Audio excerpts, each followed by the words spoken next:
Osiris. We're mass communicating. We're mass communicating. Mass communicating.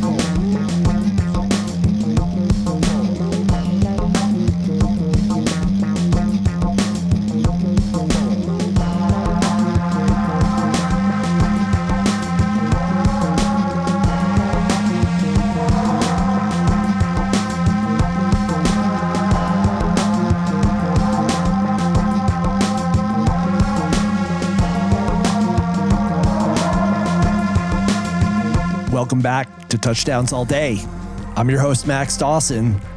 We're letting Barber get some much needed rest and relaxation after completing the Why We Dance tour. John, Aaron, Mark, Alan, I hope you guys are all enjoying your well-deserved time off. In the meantime, I am very pleased to bring to you in this episode 61 of Touchdowns All Day, a very special episode, something that listeners have been requesting for a very long time, and that is a one-on-one in-depth interview with Nick Francis, Barber's guitar tech, and a man who has been instrumental in dialing in Barber's tone, not just the new synth sounds that Barber's been playing in the tractor beam segments and jams, but also getting us back to that classic, beautiful Barber tone that we all know and love so much.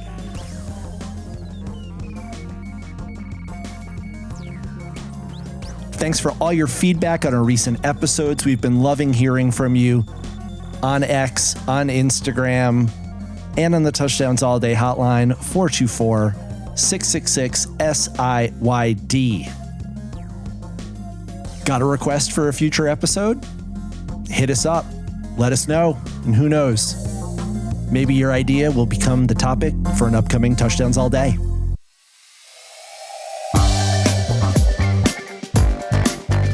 Few more things I want from you guys. First, do you play music? Do you play the music of the Disco Biscuits? Well, Touchdowns All Day would love to showcase your creative output.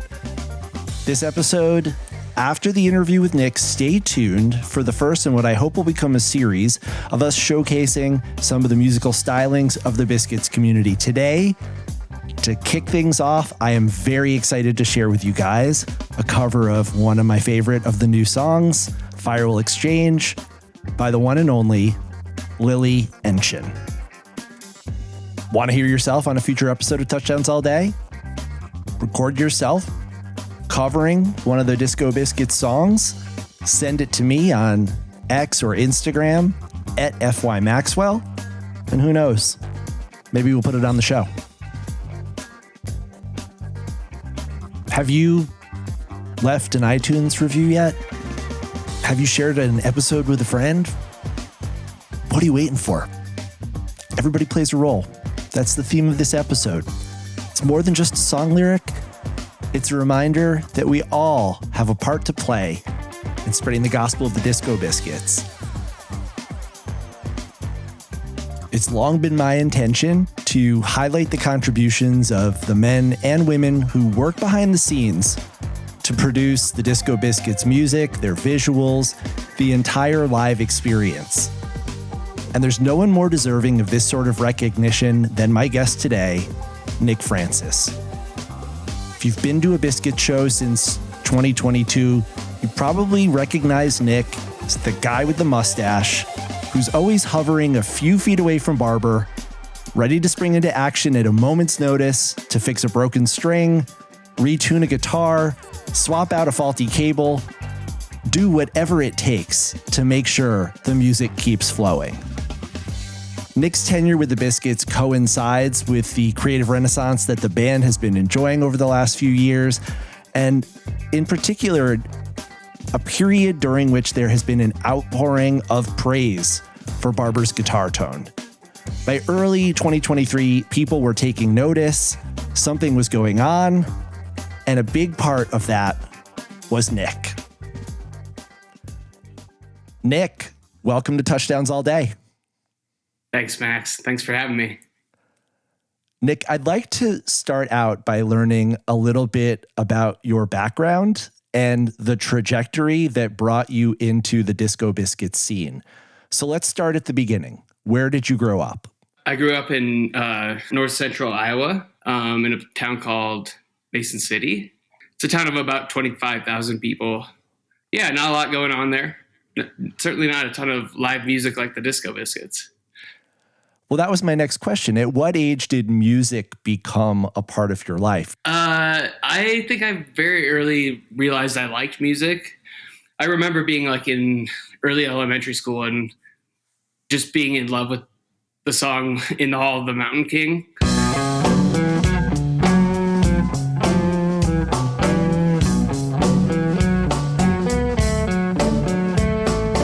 Remember absolutely loving that song. And then like around, I think it was like third or fourth grade, we got to play instruments. And so around that time, like my interest in music certainly intensified. But yeah, I would say it's fairly early. I was probably like a 7 or 8 year old when I really decided I liked music. How did you find your way to the world of jam bands? Jam bands didn't really come along actually for a while later, or I really wasn't even searching for them, truthfully. I had a collection of music at the time on my computer, and I remember pretty distinctively one day I was just letting iTunes shuffle and do its thing. But I heard Stash for the first time by Fish.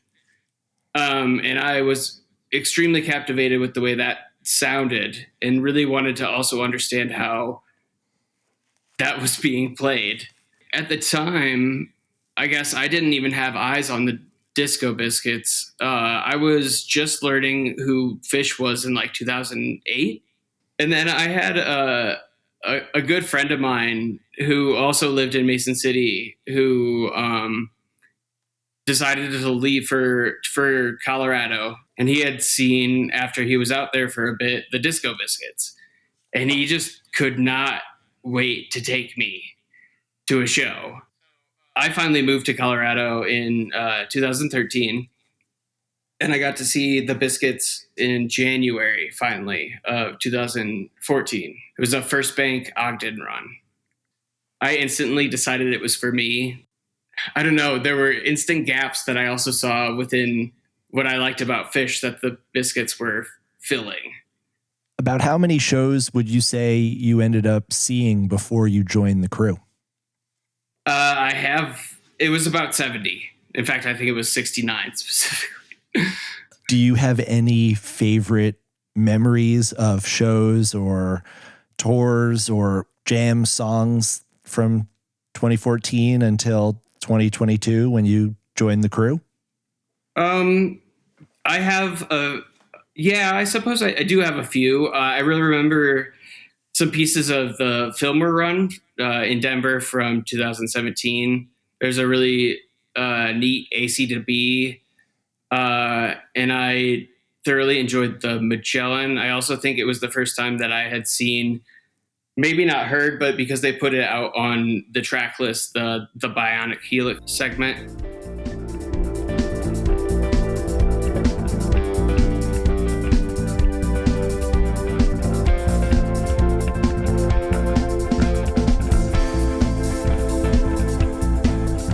Well, in addition to your first Bionic Helix, you also got the encore of Hall of the Mountain King. So full circle moment for you right there. I'm sure your 5-year-old self, your brain was exploding at that point. I'm still curious about this point of you new to Colorado, fresh off the farm in the big city, Biscuits tour. What are you taking away in this period from your exposure to John and his playing? So I definitely think I was an instant fan of John's playing because it was noticeably singular, just right off the bat. I had never heard anything like that. He was balancing like multiple ideas while improvising, as well as like trying to shift some of the ideas so they move, I feel like, the jam forward. There was a lot that I instantly recognized that I very much liked. I didn't have any hangups deciding that I liked John's style and John's playing. There was something about his guitar playing that's a bit more like relatable. If we're talking about like jam band guitarists, a lot of them sound like unobtainably virtuosic, which John is absolutely virtuosic. But there was something about his that was so humanized that it felt like it was something to like responsibly reach for. If that makes any sense. It does, definitely. No, I'm not a guitar player. I don't know a thing about guitars or playing guitar, as will become more and more apparent as I ask you questions that the community has written in for me. But one thing I will say is I've always felt that there is something about John's guitar playing that is very singular, and that it sounds like an expression of the thoughts that are going on in his head. Extremely intricate, odd, nonlinear, but if you pay attention to them long enough, they all start to make sense. So there are things that John will do while he's playing that I'll say, where is this? What is this? This doesn't sound like anything I've ever heard before. And then after a while, he'll get to the musical punchline, or he'll arrive at a destination where there'll be like that aha moment, and you'll realize, oh, he's been taking me here step by step over the course of a few minutes. And while I've never had the vocabulary that a Rich Steele has, or that you probably have, to be able to describe his technique or the way in which he approaches his instrument, I've always been able to at least say he's building a pattern. He's building an A section, and then he's taking part of it away, and he's building a B section, and he's adding the part of the A section that he took away to the B section, and then he's tying them together at the end, and then the B and the A swap places. And I've always been able to follow it. It's always been very clear. And I've always, a dream I always had going way back to the early days of listening to the Biscuits for me was I wish I could just hear an isolated guitar track. I wish I could just hear John with all the other instruments dropped out. And one of the things that used to be really exciting was back in the day when we would get a soundboard tape, more often than not, it was really poorly mixed because John Lesser, the band's sound man, was not mixing for the tape. He was mixing for the room. Sure. And so sometimes we would get a tape that was like 80% Barber, and you couldn't hear anyone else. And it was in those rare instances where it was almost like, oh my God, you could finally just hone in on Barber and focus on his technique, or hear him. We'll even play I'm going to play one of those bad soundboards for you later to get your response. But it was always so exciting to be able to tune in to what Barber was doing, because I always felt like he was on a nightly basis from jam to jam. He was inventing something new that no one had ever really heard before. Sure.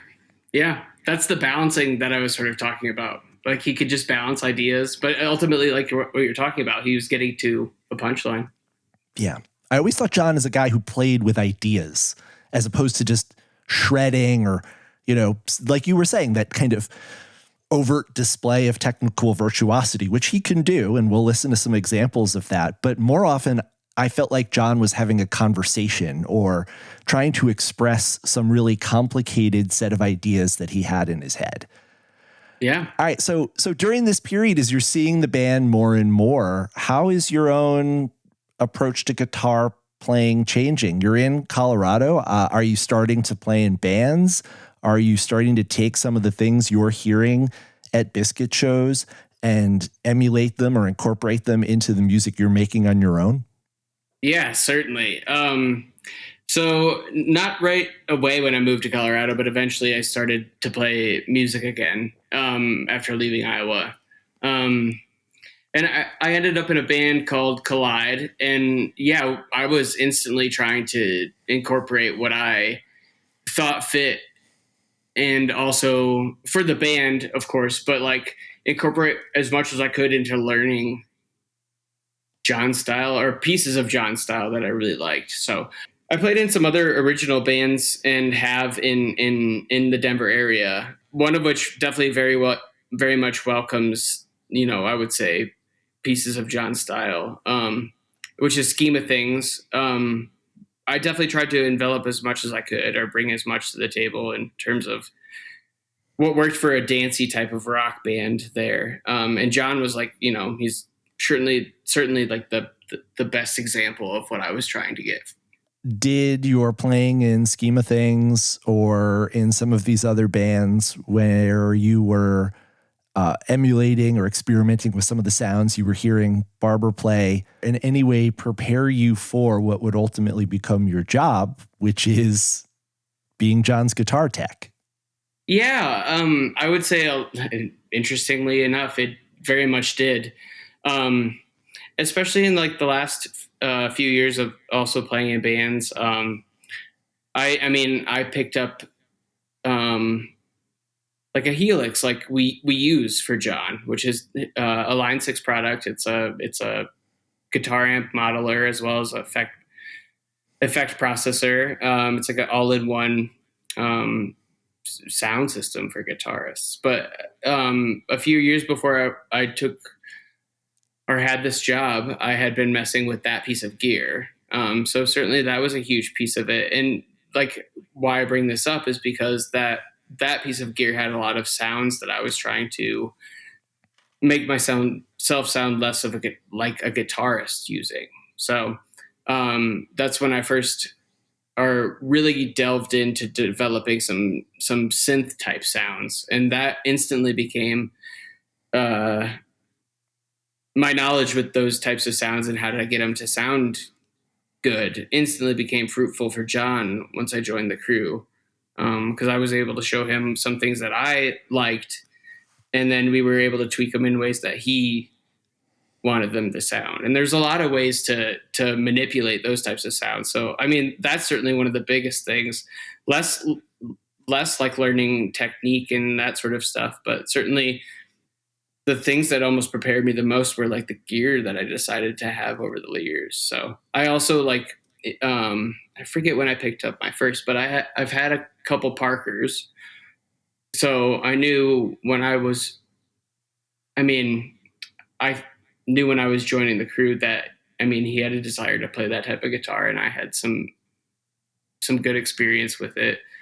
That was another thing. But the guitars are sort of a separate thing. The technology with the Helix, I guess, was the biggest thing. Like, it instantly became a reason for us to put our heads together and to develop some fun new stuff that I think he had maybe been searching for I don't know how long, but probably since he had the machine and maybe before then. But there's so much in there that he instantly gravitated towards. And I think we've been hearing it sort of since that moment. We hear all these fun synth sounds, and a lot of that is now John is doing a tremendous job of crafting his own from like absolute scratch. And it's wild because he'll do it on stage during sound check, and he'll just be like, I'm going to do this.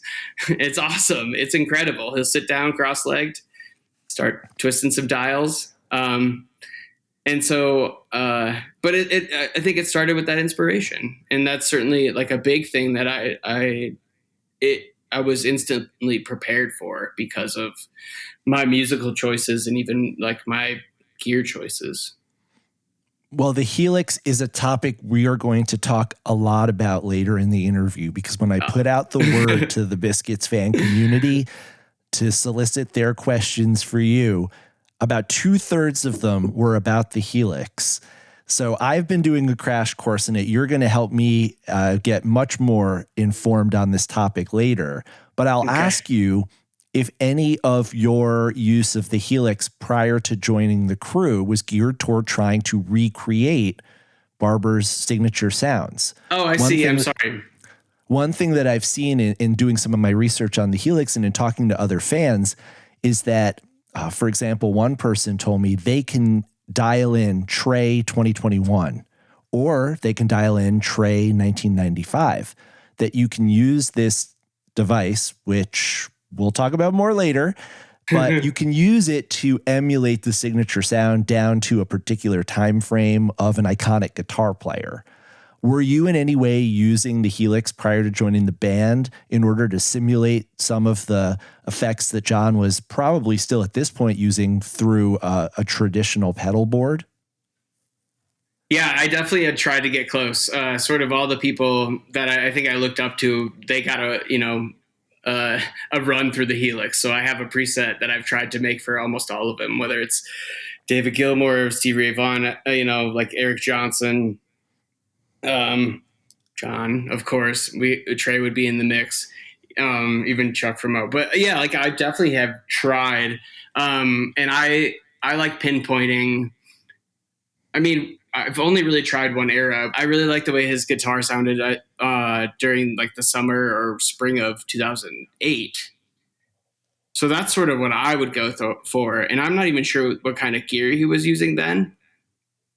But to me, it sounds very, very crystal clear, something like a Fender. So I was trying to get as close as I could to, like, let's say, like that Bonnaroo soundboard from '08.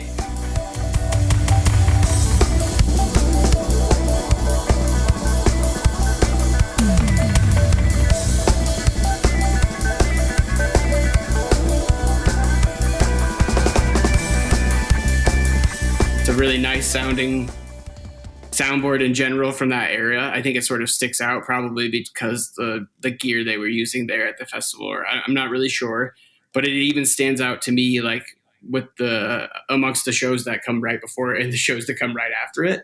Anyway, so I would say like that was sort of what I was trying to achieve, which I think is a fantastic tone, and I think most would agree.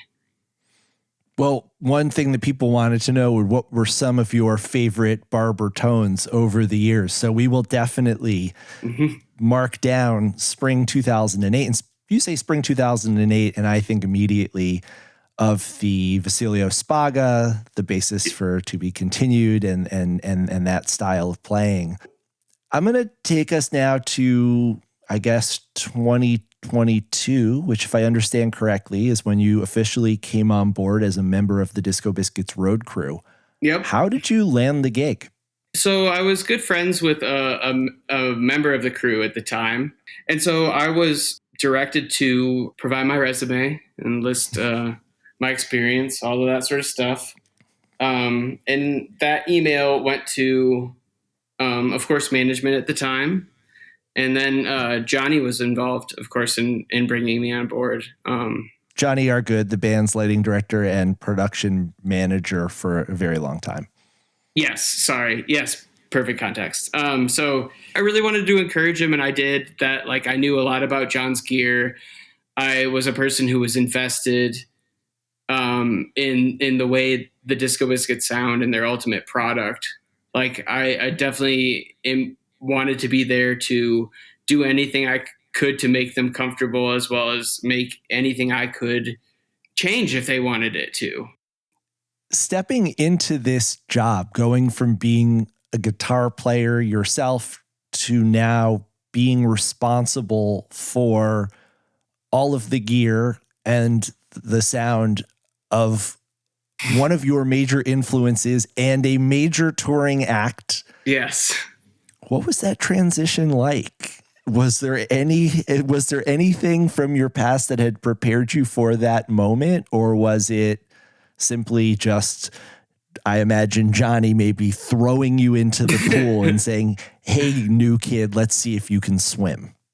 Well, everyone was very much supportive, and we were very much a team. I would say I was pretty well prepared, even though I hadn't really worked with a band or like a touring act the level of the Disco Biscuits, certainly. So, and a lot of my experience simply came from setting up my own gigs, like really like the bulk of it. And that involved changeovers and all that sort of stuff. But I don't think any of it's quite as high as the stakes of like, Dumb Tour, which that was going to be my first thing. So I also understand maybe why Johnny was a little skeptical. He's like, can he handle like that quickness and the two professional teams, sharing a stage? It's a pretty big thing. But no, I felt, I suppose, a little bit of imposter syndrome, but I was certainly leaning on all of my experience, which I felt, really was going to be plenty. I'd imagine also there's a challenge inherent in being John's guitar tech, and you're attempting to translate or learn how a very unique thinker is operating. John is not we've talked about on this podcast, John is not a linear thinker. John is a genius of the highest order. And I mean that in all the most complimentary and all of the most frustrating ways. Trying to understand Barber sometimes is a full-time job in and of itself. And you and he, at least from my perspective on the other side of the stage, appears to have a real great working relationship. I'm thinking specifically of watching the two of you before the Tractor Beam show. And the two of you were like mind melding. You were on the floor with the computer. John was standing in front of the Helix. And you guys were like locked in eye contact, and you were creating the sounds that only a few minutes later, the entire room would be rocking to. And so talk a little bit to me about the process of learning. You know, you said it's not necessarily how I would have set it up, just the entire process of learning how to think like Barber so that you can be there and anticipate what he needs and give him the tools that he requires in order to express the genius that exists within him. Sure. I mean, a lot of it came in a little bit of time. It wasn't instant. Like we of course worked on things like right away. But like, I feel like, you know, you get to know someone, of course, more over time, and you understand a little bit how they communicate. Of course, you just learn the little nuances. The changes we were able to make together right away, that came from, I think, knowing what he sort of used to sound like. And then, taking a lot of that sort of knowledge, and like when we would talk about things, I would sort of try to reference in my mind. He wouldn't be referencing it, but like what I thought sounded mostly like what he was describing. So like if he's talking about even like his regular guitar tone and he wants it to sound any certain way, I was trying to place it within like the way I've heard him. So that was a good way to start. It actually, I think, that worked quite well. And then as things have sort of progressed, I've seen how he likes to manipulate his own effects. And I've been at the Helix, adjusting the dials for him, or on the computer, like you've mentioned. That's occasionally what we do. Or he's been doing it, and I just watch him, and I watch like sort of how he changes things and how he expects those changes to sound. And it's what I mean to say there is like sometimes he's looking for something very drastic, very immediate. So that's one thing I've learned is if we're looking for something, we can be turning the knobs all of the ways, like all the way from 0 to 10, turning, like just doing crazy scientist stuff. Like we're at a wild mainframe and just like seeing what comes out, if like fire gets created or like maybe something else. But like I've learned that when he's searching for something, a lot of times it's not like a couple clicks away. It's a few clicks away. And so when we're searching for something really out there, of course, that means like there's a lot to explore real quickly. And I, again, turn all the knobs real fast. He'll hear something and be like, oh, and then we'll dial it back to where he sort of heard it. And then we'll develop things from there. But a lot of times when he's talking, referencing something now, I tend to hear it in a way that he sort of describes it. I guess the keywords now like internalize audibly in my brain. So when he says he wants something to be a little less clunky, to me that means he wants a little less mids in whatever the sound is. He wants a little less, like there's certain things like that where it tells me he wants less of the frequency. Like if something hissy, that usually means there's something too much or too much volume somewhere in like the treble area, so we got the highs or like even the high mids. There's just certain things like that translate a little bit easier now that I've seen him mess with it himself, or I've messed with it. To what extent, if any, does the set list for a particular show impact your work on a nightly basis? For example, are there certain songs that you need to prepare John or yourself for before the show takes place? Sure. I should answer this differently. If it's something new, or occasionally something that's a bust out, like that gets treated a little bit differently. You know, John certainly needs to make sure that he has some sort of documentation when they're deciding to rehearse backstage to just make sure that he's aligned with the rest of the band.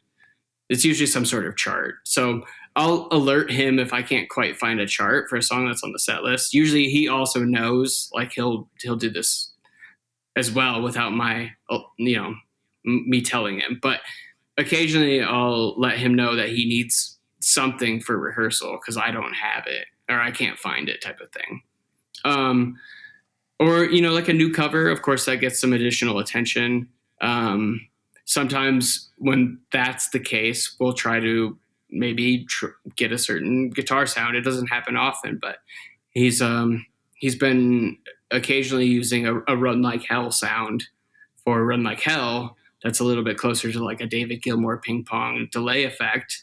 And he'll use it outside of that song too. But like the initial idea was to, have that available so he could use it for that song and get a little bit closer. So that sort of thing hasn't popped up guitar wise in a bit, but certainly in terms of being ready, document wise, it'll change with bust outs and anything they haven't played in a while or some new cover or something like that. Well, I'd also imagine with all of the new songs that have been added, there's probably been a process. We're up to, 22 or something songs since you joined the band. That's probably keeping you on your toes. Have there been these processes of, dialing in a new tone or getting ready the charts or the lyrics or whatever it is that would need to be prepared for every new song that's been introduced? Certainly the charts, yeah.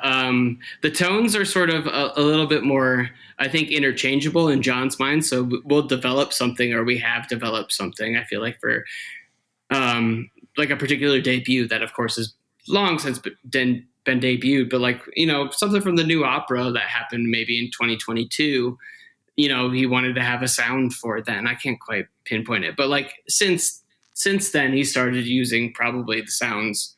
He uses them interchangeably. He doesn't quite, I think, look at a guitar sound that we've made outside of maybe like Run Like Hell and truly decide, at least as far as the space opera songs, that it only belongs to one song. I think he likes to, occasionally see what it sounds like in Space Train or, Spaga's Last Stand, or, you know what I mean? Like he likes this one thing and he wants to see what it sounds like in even like Firewall Exchange or something like that. So they're getting their rounds in that regard, but they may have started, because he wanted a synth sound for One Chance or something like that. I can't quite remember, but like there were certainly instances of that where we were getting a new song that night on the set list. And before or during soundcheck, John would be like, I'd really like to have this type of thing going on. And he wouldn't necessarily tell me what song he's using for, but more often than not, it would be one of the new songs, and then of course, like the charts are certainly something that has been keeping me on my toes as well as John, because there's been occasional changes to these things and we see some version control or the potential for version control issues, if we don't stay in front of it. And what does that mean? Sure, like we'll get to a show and John, or like we'll get to rehearsal and John will have his like iPad backstage, and he or like Joey will notice that there's something wrong with maybe a single line, whether it's a word or like even like the form of the song. They'll be like, oh, we scratched that chorus. You only sing it 3 times instead of 4 times, something like that. There's just that sort of thing to keep in front of. So with all the new songs and quite a few changes within all of them through, since their debut, I don't think a single one of those songs is exactly the same. You know what I mean? I could be wrong. I can see you thinking, but that's kept me on my toes. So I want to talk now a little bit more about John's tone. And before we get into the nitty gritty of all of the different elements that go into creating that tone, I want to just talk about it in a general sense.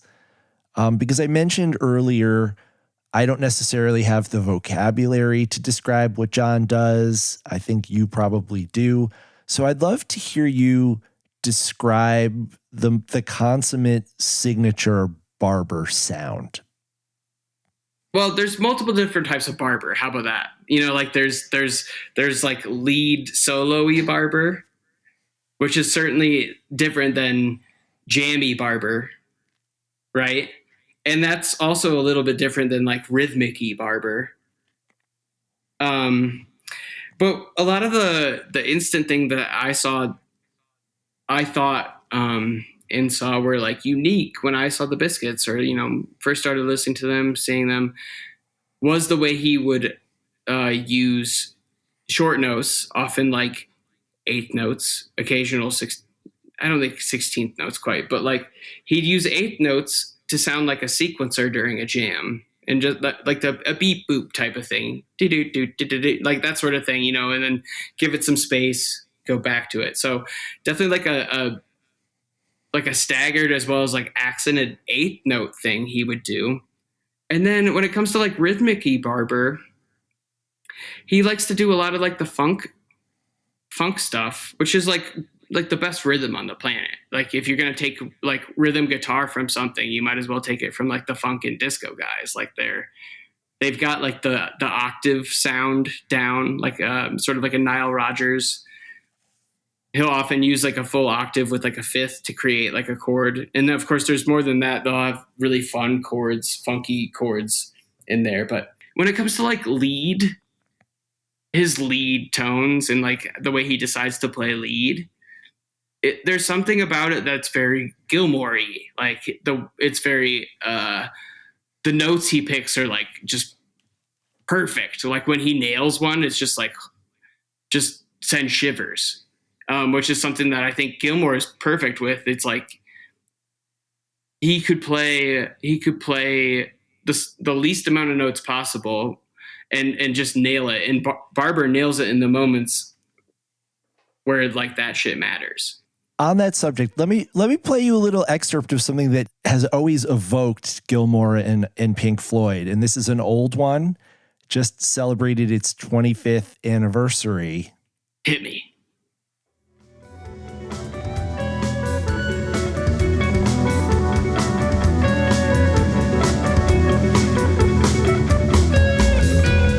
Yes. This is, of course, the shimmy basis from April 17th, 1999. Yeah, I mean, just listen to that texture and like the melody. He's not going too deep. He's trying to catch you in a hook, and he's like using the money notes. Listen to the panning too. Yeah, that's right there. That's Pink Floyd. Yes. 100%.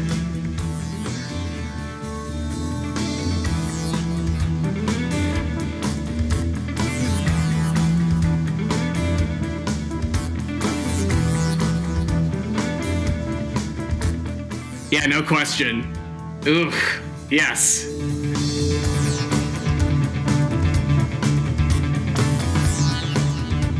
Yeah, and then those. Straight David Gilmour.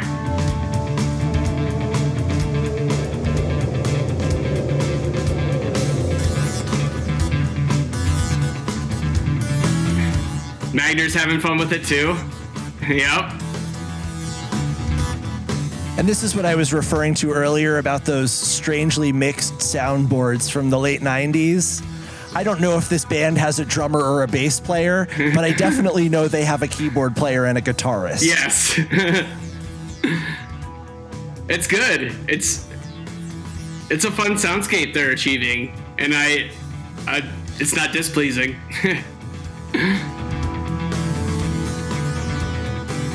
Yeah. Where's the drums? I hear the snare. That's like it. I don't hear anything else.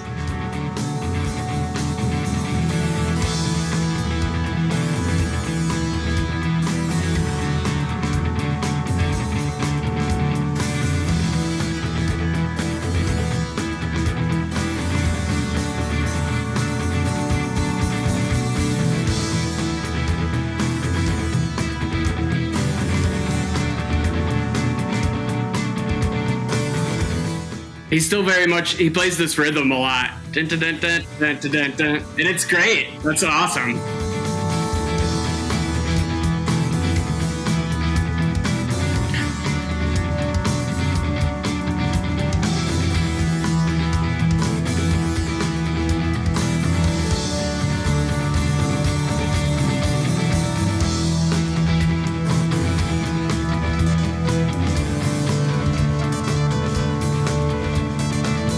What else does it remind me of? There's something else it's remind me of, but it's definitely Gilmore.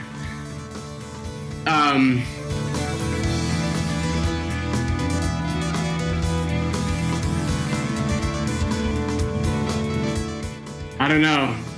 don't know. Might be like maybe it's the collective like synth and the guitar, but like I'm getting like mild Who vibes. Maybe not from the guitar, but like I can see like those big chords and it's stuff. the Eminence front keyboards. Yeah. Barber starts to take over again around here. He goes from playing the rhythm. Yeah, I hear it.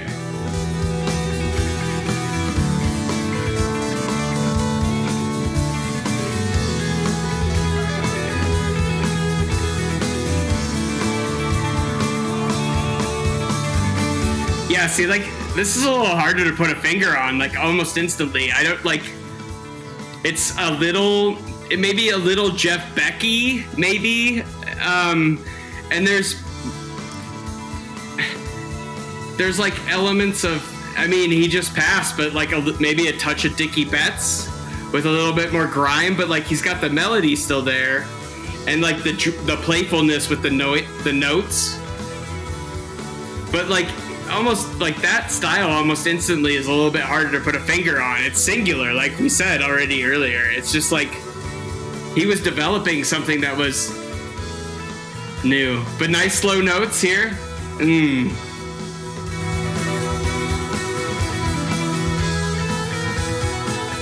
Yeah, see, that's something like Jeff Beck would play right there.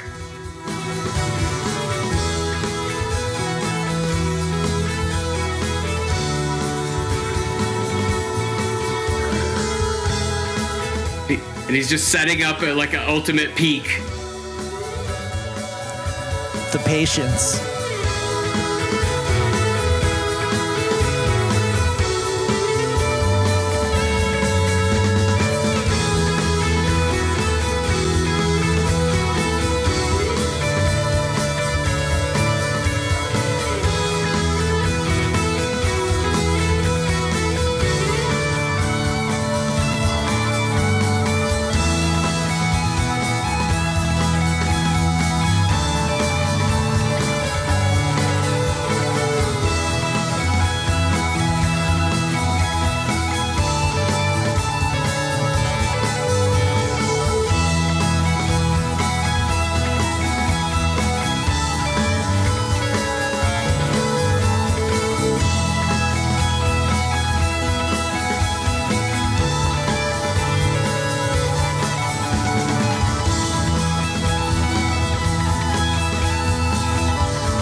Yeah, see, I don't know, like, I don't know.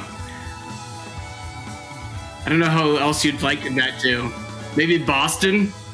I don't know. There's maybe some, like, guitars, some guitar players from the 80s I'm just not thinking of, but, like, some of that arena rock had that, like, really uplifting type of sound, too. That soaring, life-affirming sound. Yeah. You know, I was talking to Kevin Abrams, one of Barber's oldest friends, someone who has been along for the journey since the Penn days. And he was talking to me about some of Barber's early influences. Of course, Jerry and Trey and Dickie Betts, but also Steve Vai and Joe Satriani. Nice. Dave Navarro, Larry Lalonde, Ian Mackay. Barber had a diverse set of influences, and obviously David Gilmour, how could we forget? But, as we heard him during that little 5-6 minute segment from that segue from shimmy into bassist, you heard him run through a couple of those influences. Certainly. Even some ones that Kevin didn't think of. So I loved hearing you react in real time. And it brings me to a question that was submitted by David Eli Leffler. He asks, is a guitar tone in the guitarist's fingers or in all of the equipment and technology that they have in front of them? I used to hate hearing that it's in the fingers, but the more I'm alive, the more I truthfully believe it's true. I think there's a quote somewhere that says, someone says, like, I let Eddie Van Halen play through my rig. And whoever this person was like a person who was also playing stadiums type of thing. And it was after like Van Halen had their heyday, but like, this person had Eddie as a guest at their show. And he said, like, he gave Eddie his guitar and, like showed him the rig and the pedals and told him what to turn on and what to turn off if he wants his type of sound. And he was like, he didn't even turn anything on. And Eddie Van Halen just sounded like Eddie Van Halen. And sure, there's a ton that's in the technology. Like if you give anyone a clean amp, maybe that wouldn't necessarily happen. You know what I mean? But you give Eddie probably like a distortion and an amplifier, and he's probably going to sound like Eddie Van Halen no matter what amp or distortion pedal or overdrive pedal or whatever it is. You know what I mean? He'll probably find it's in here. And I think that's actually the hardest part to replicate. I mean, yeah, I guess that answers it exactly. I do think a good amount of it is 100% in the fingers. I could give anyone my guitar rig and it's not going to sound like me. I've seen people online say that if you want to recreate the signature Jerry Garcia sound, you need to start out with a Fender twin reverb. You need to go into a Macintosh power amp. And that's not wrong. So like some of those are not wrong. So Jerry's whole thing is not incorrect. Like Jerry's tone is like incredible. Like you won't be able to achieve the sound unless you have like a pretty specific amount of features, or like you're really good with like having just a guitar and an amplifier won't get you there in Jerry's world. But it also wouldn't have got Jerry there, is what I mean to say. Like he did that to sound like Jerry. So I guess that's a good point. It's a little bit of both, but there's so much in the fingers. I didn't mean to interrupt you, Max. Well, I did, but continue. I was going to say, is there a version of that for Barber? If you had to reduce Barber to something, and it's not going to give you the full extent of his sonic palette, it's not going to make you as accomplished of a virtuoso and inventive as a player as him, but is there a Barber equivalent of the twin reverb and the Macintosh power amp? Sure. I mean, certainly I think there has been a time, and it's sort of a recent period, that sort of stopped when I came on board. But there was a time where, people sort of mentioned his tone was a little crunchy or a little screechy or so, whatever, they wanted to say. So if we're ignoring that, or if that's not what we're trying to achieve, or even if that is, if you're trying to achieve that type of sound, like that was from his Fuchs amplifiers. And I know that's not necessarily what you're asking, but like it sort of answers the question in a way. If you ever wanted to sound that way, like that was sort of the piece that made him sound that way.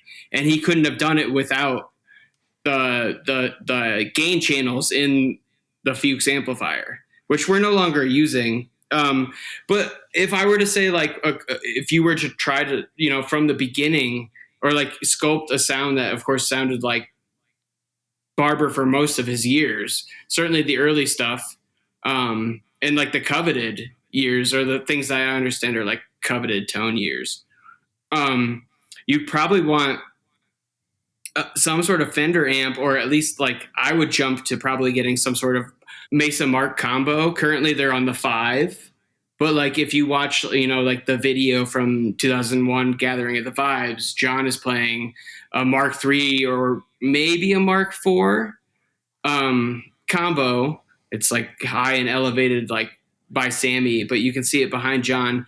That's like a great starting point. because it has like the core powerful clean tone, which I think is like certainly something he was going for.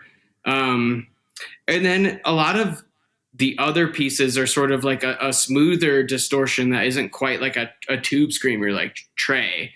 So like at the same era, he was playing, if I'm not mistaken, a Boss OD1, which is the first version of their overdrive pedal that currently has 3 knobs, but the version that he had 2 knobs. It didn't have a I don't think it had a tone option. I think that's the knob they added. Anyway, like that was a huge part of that sound then.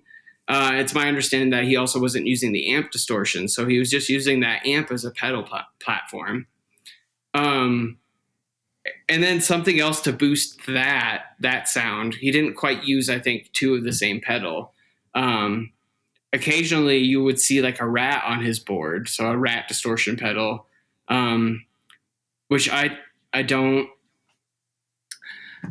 remember hearing a ton of character from. So I think he was largely using it as just like a volume boost within the current like overdrive chain. And then, I mean, really like the classic clean tone is that. And then like he used a Boss DD7 for his delay. And then he eventually he ran Deluxe Memory Man delay. And then eventually he decided to run that into the DD7 to have cleaner repeats. So that's sort of what I see as the core classic Barber tone, outside of like trying to get explorative and really weird like he is nowadays. If you were talking about like glory days, like that's how I would build his tone from the ground up. A Mark combo amplifier, a Mason Mark combo amplifier of some kind. Truthfully, anything from like a 2 to a 5 would work. And then just make sure you have like something like an OD1. It could even be the current Boss overdrive pedal, but something that isn't quite a tube screamer, something to boost that signal. And then make sure you have an analog delay that could sort of be like his Deluxe Memory Man, which is a huge pedal and expensive nowadays. Well, I'm going to give you another example of that early coveted sound. And I was talking with our friend Rich Steele today about, what was the sound for him. And Rich said he always seeks that signature 99 bell sound. And he wrote, "My favorite Barber tone is when he barely has any pedals turned on and it's just his Gibson and the way the amp is driving it. Yeah. You can hear the guitar itself, like the warmness of the wood." And when we talk about Barber and the Bell sound, I think immediately March 21st, 1999, Basis for a Day.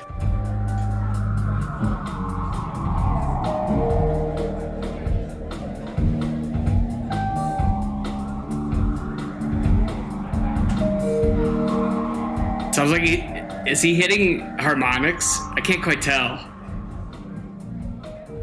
He could be doing it. I don't know. He might be. Sounds like it. It's like a doorbell. Twice.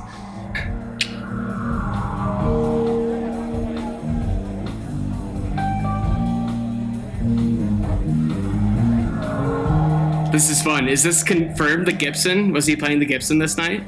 Okay. Yes.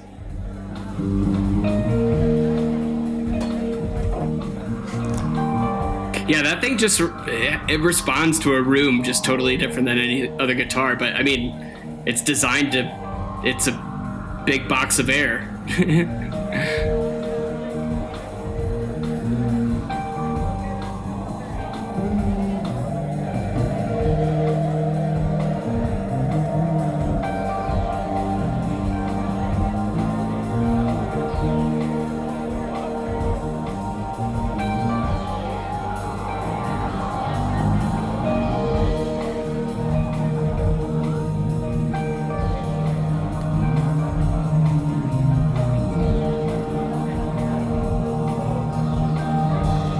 Another thing that Kevin Abrams said was that he thinks of Barber's sound as plucked out, and he makes each note sound, not legato, just the individual notes shine through. That is, And this is a great example of that. he's not wrong.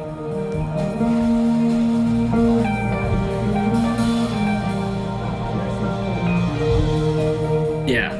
John very much likes to like attack a note, like whether it's even like a hammer on or anything. He just like power. But delicacy.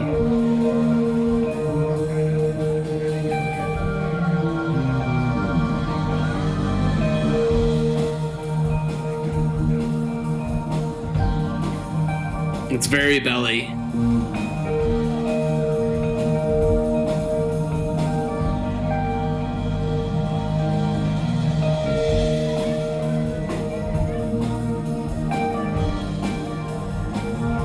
Yeah, this is the sort of jam that when you listen to, your dog barks thinking that somebody's at the front door. Totally. Yeah.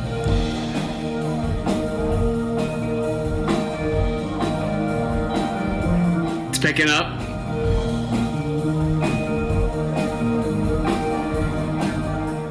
And just to situate everyone, this is the bass solo. So this is first jam bassist.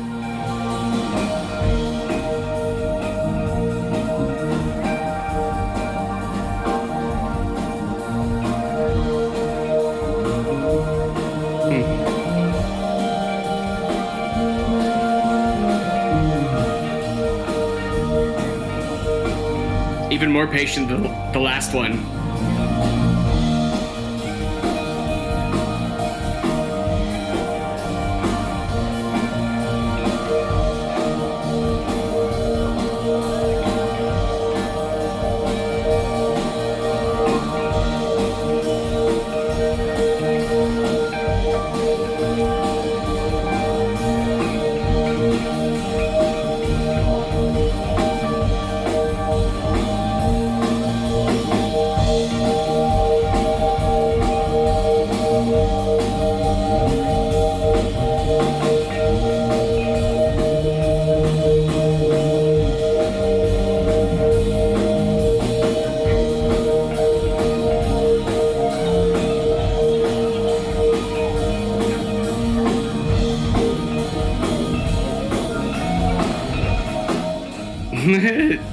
Pulling it in.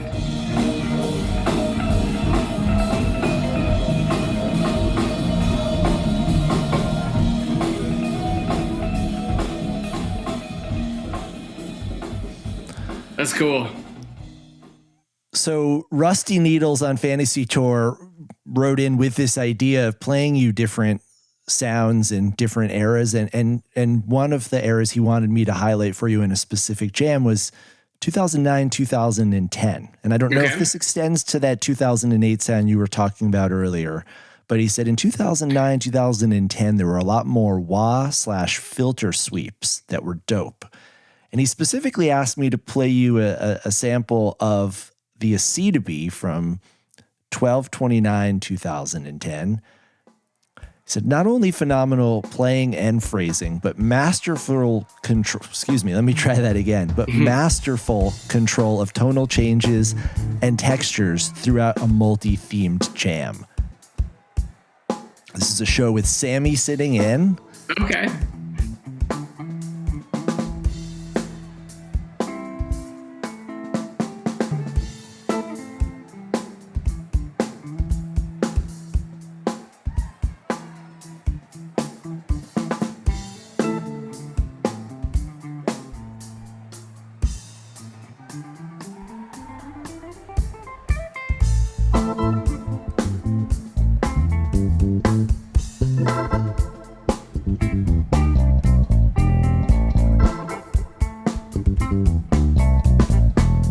So when I play you something like this, are you able, before you said, is this confirmed that this is the Gibson? I don't know what he's playing right now. Do you know? Are you able to discern just based on your ear? No. I mean, I know he was playing a lot of the Beckers in 2009. Like a lot of the video that's out there, he's almost always playing a Becker. But I bet it was on the road. I can't really discern, no. It doesn't quite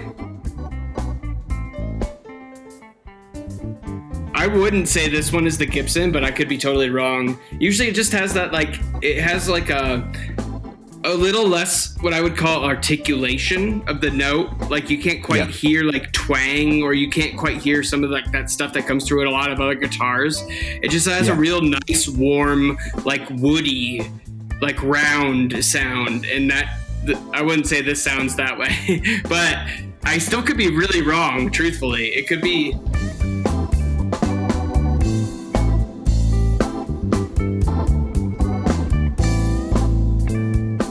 So, like the use of wah here, is that what we're listening for?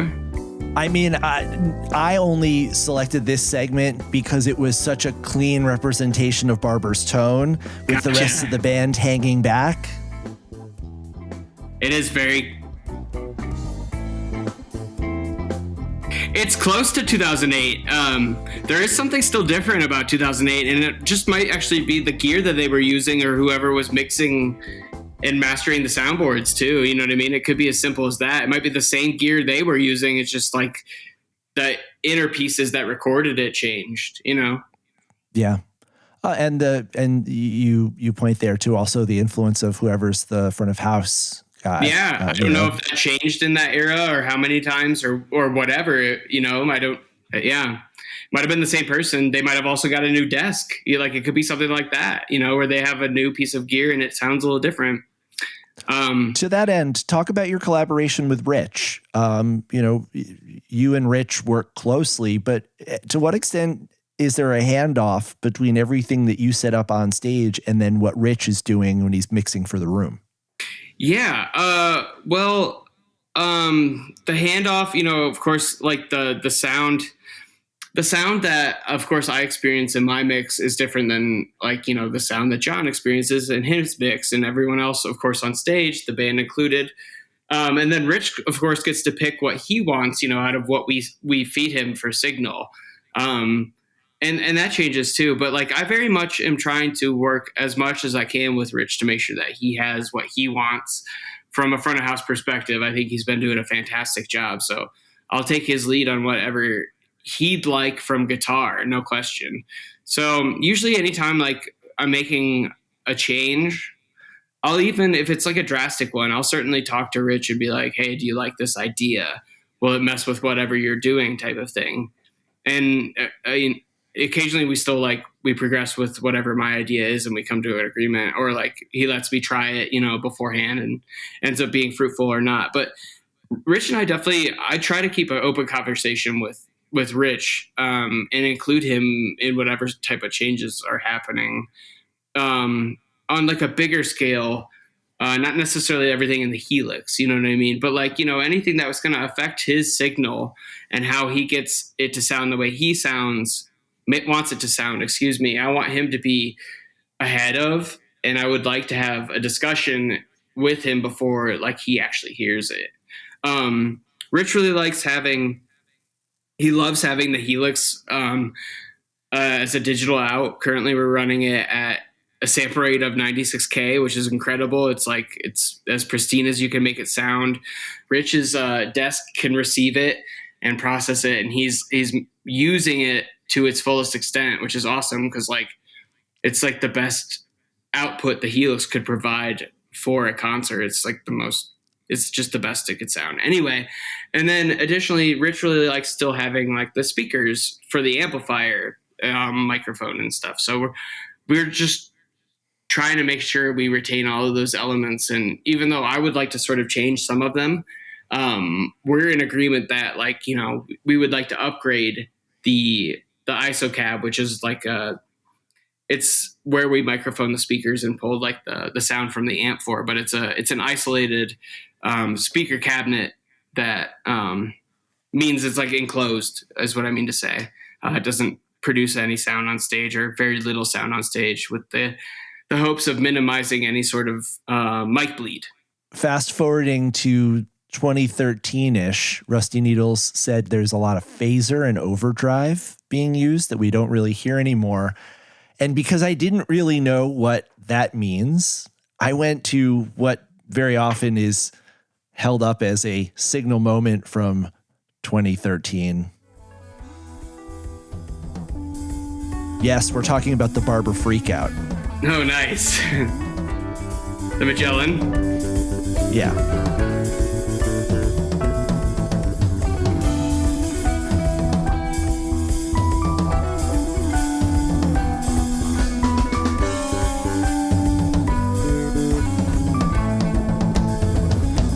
This is a fun moment.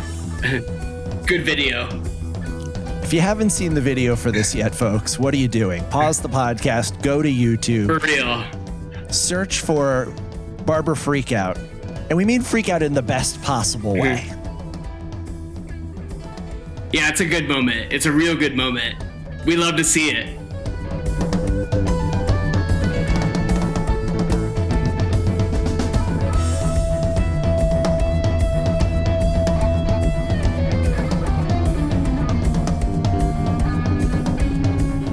I hear the phaser. I hear lots of phaser. I definitely hear overdrive too, but yeah. Unless that's just my my headphones. I think it's recording.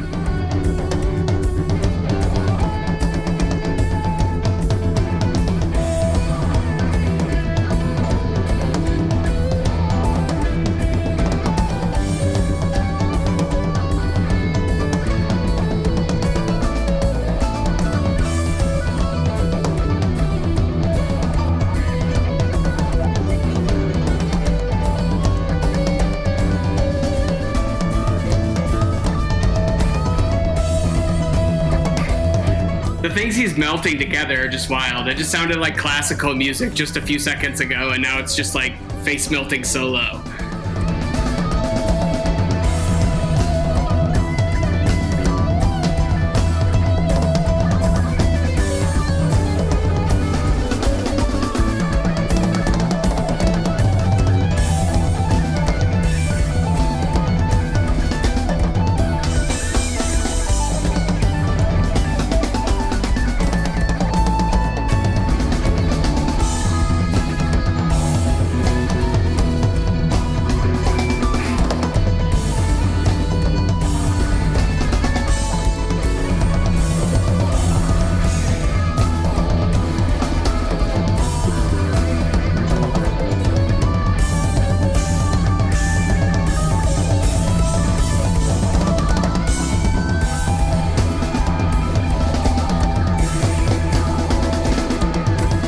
Playing on the edge of noise, like it's getting so close, but he's always managing to pull it back.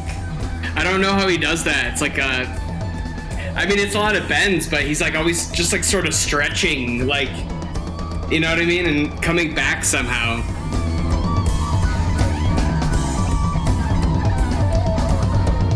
The way he can play chaos is unlike anyone else. Like, I've never. Like, it feels like chaos. Like, it not just like, it's different than like trying to just play a bunch of notes. He like encapsulates the feel of like uncertainty and tension. It's just so different though. It's not like any other jam band guitarist. Certainly not like any guitarist outside of that realm. I don't know.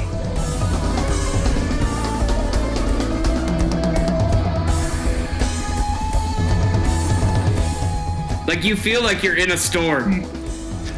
I was going to say, you feel like you're riding the waves in a 14th century ship. You're like, we're gonna die. Yeah, you're clutching onto the mast for your life. So good. And of course, there's a famous moment here where his guitar goes out of tune, and in the middle of hitting the composed part, he's reaching up and retuning.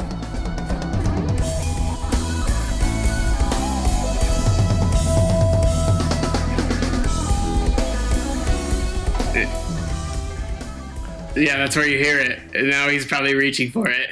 I faded it out there so we didn't have to hear any of those sour notes. But okay, so we've gone through some of these classic these classic examples of Barber's tone and these different phases that he's had in his career. And I want to bring us back now to the present and to your tenure, which people have been saying is a real high point in Barber's sound. Not just in that it reminds them of the classic Barber they love, not in that it just addresses some of the issues with some of the, I don't know if you used the word crunch, people were hearing in the kind of 2020, 2021 period, but also is expanding his palette, is really seamlessly incorporating synthesized sounds, as especially we're hearing in Tractor Beam and in new songs. But the first example of your work with Barber that I wanted to highlight is something we've played on this podcast so many times already, and something tells me this won't be the last time either.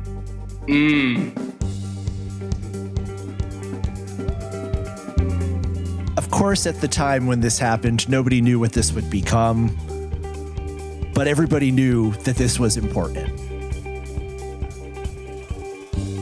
This was the moment where Barber's guitar is back. Oh, I like that. It's clean. It sounds nice. And one of the real thrills for me in doing the podcast was sitting with Barber and Joey in Barber's studio and having him play these stems for me in Ableton and isolate his guitar track, and just to be able to hear it in isolation. And what you're hearing is John spontaneously composing arguably one of the Biscuits' best songs, while at the same time jamming the bassist. It's crazy. Yeah, this sounds good. I'm happy with this sound. Well, you should feel proud of this. Thank you, Max. It is a good song.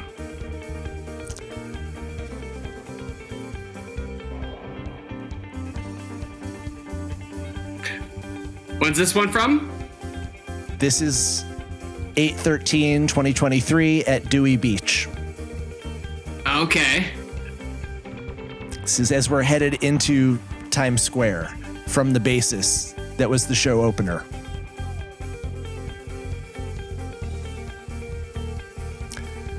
And in addition to this being, to me, representative of the classic Barber tone, it's also representative of the classic Barber style of building that theme and elaborating on it, deconstructing it, returning, but sitting in it for a very long time. Think back to that single note chiming in that bassist from 1999. 5 minutes elapse where he's just playing the same thing, and it creates a very hypnotic, atmospheric experience for the listener. Similarly here, much busier, and you get a little of that rhythmic, slightly funky playing that you were describing. But to me, it's really about the build, like the introduction of the idea and the elaboration of the idea, and then the taking that idea to the fruition that's where he keeps elevating it. Sure.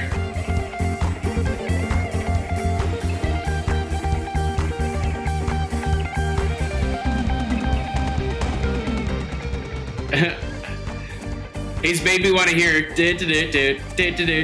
like I just want to hear it over and over again.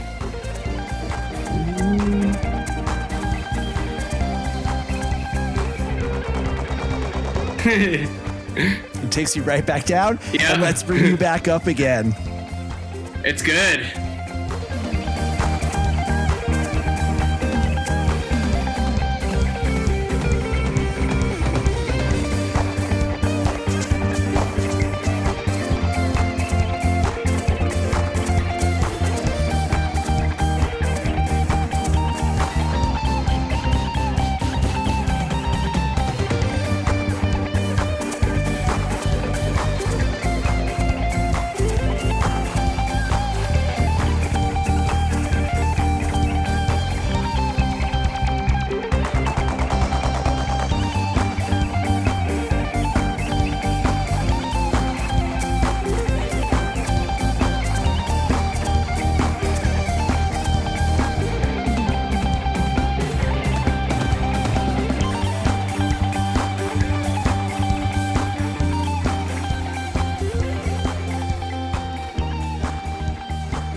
Very cool.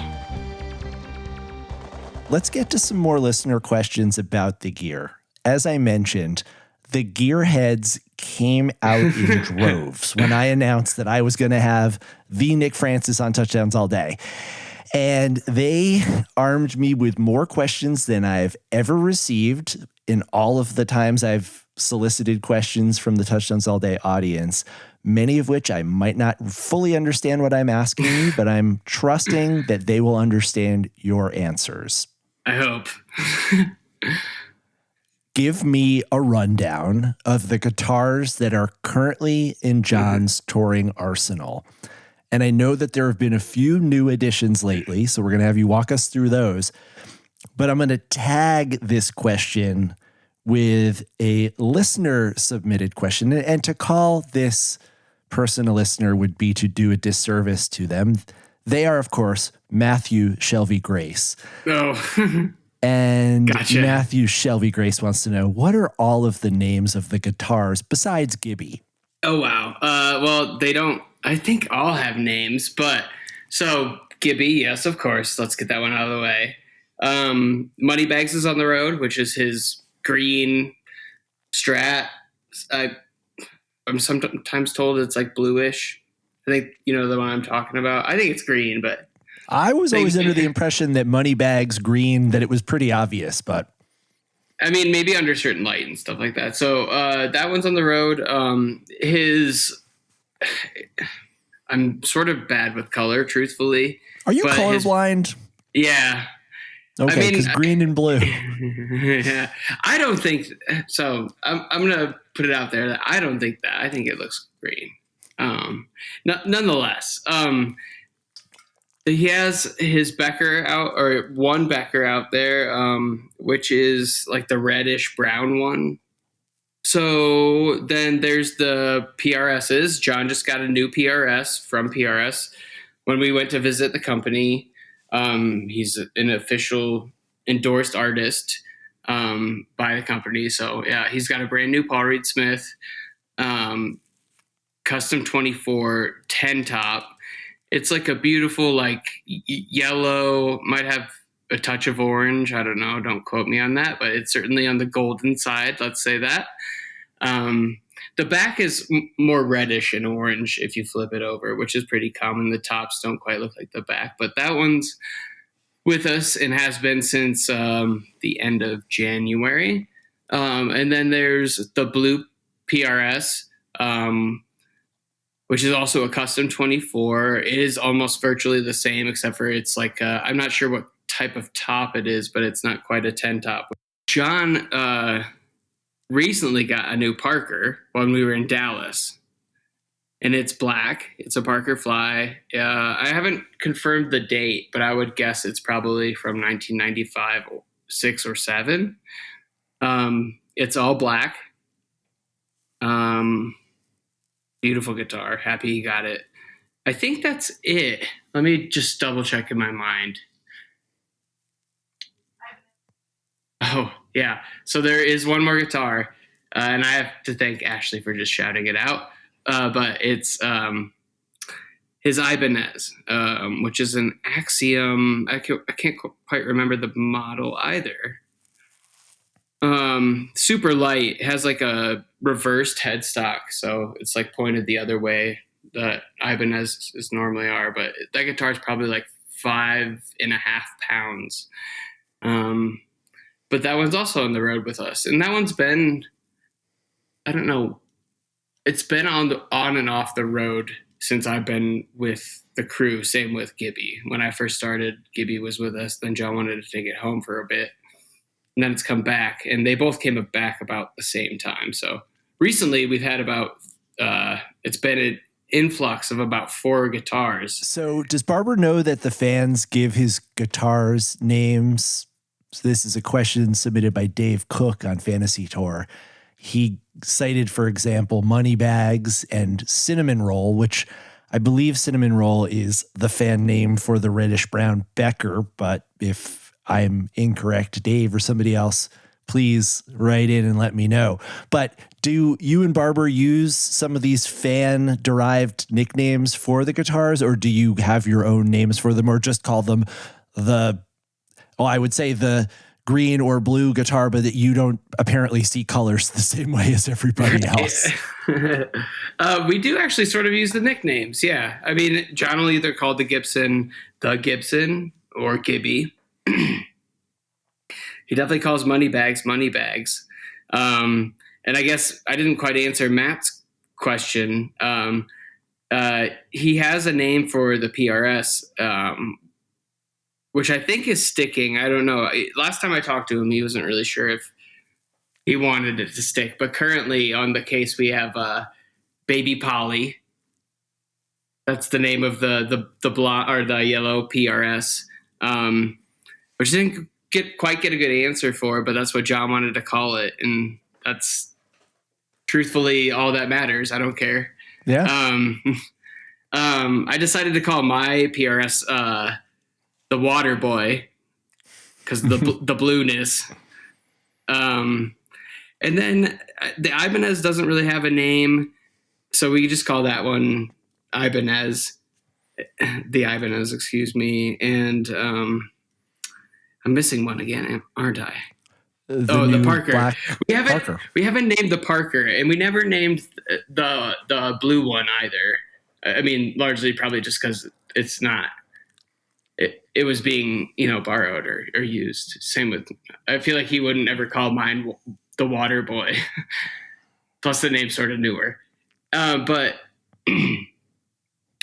we'll probably land on a name for the Black Parker soon. I feel like the name will come easy, but he hasn't mentioned anything. But yeah, we use the nicknames.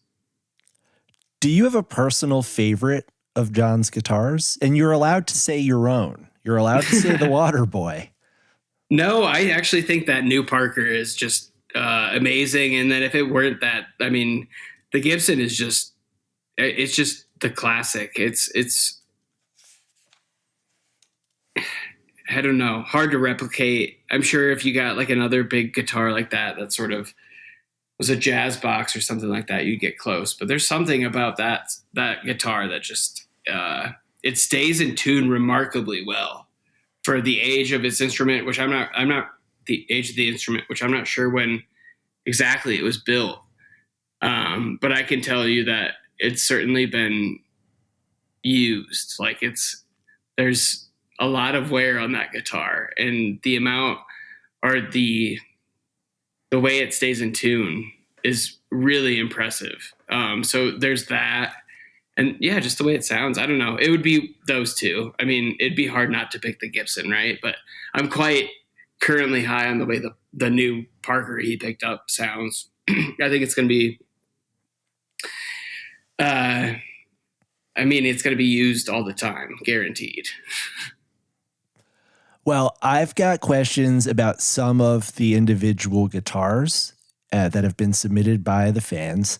I'm going to start out with, of course, the Gibson, the original guitar, the guitar that's most associated with Barber, and the one that I think has the strongest following in the fan base, especially amongst the guitar nerds.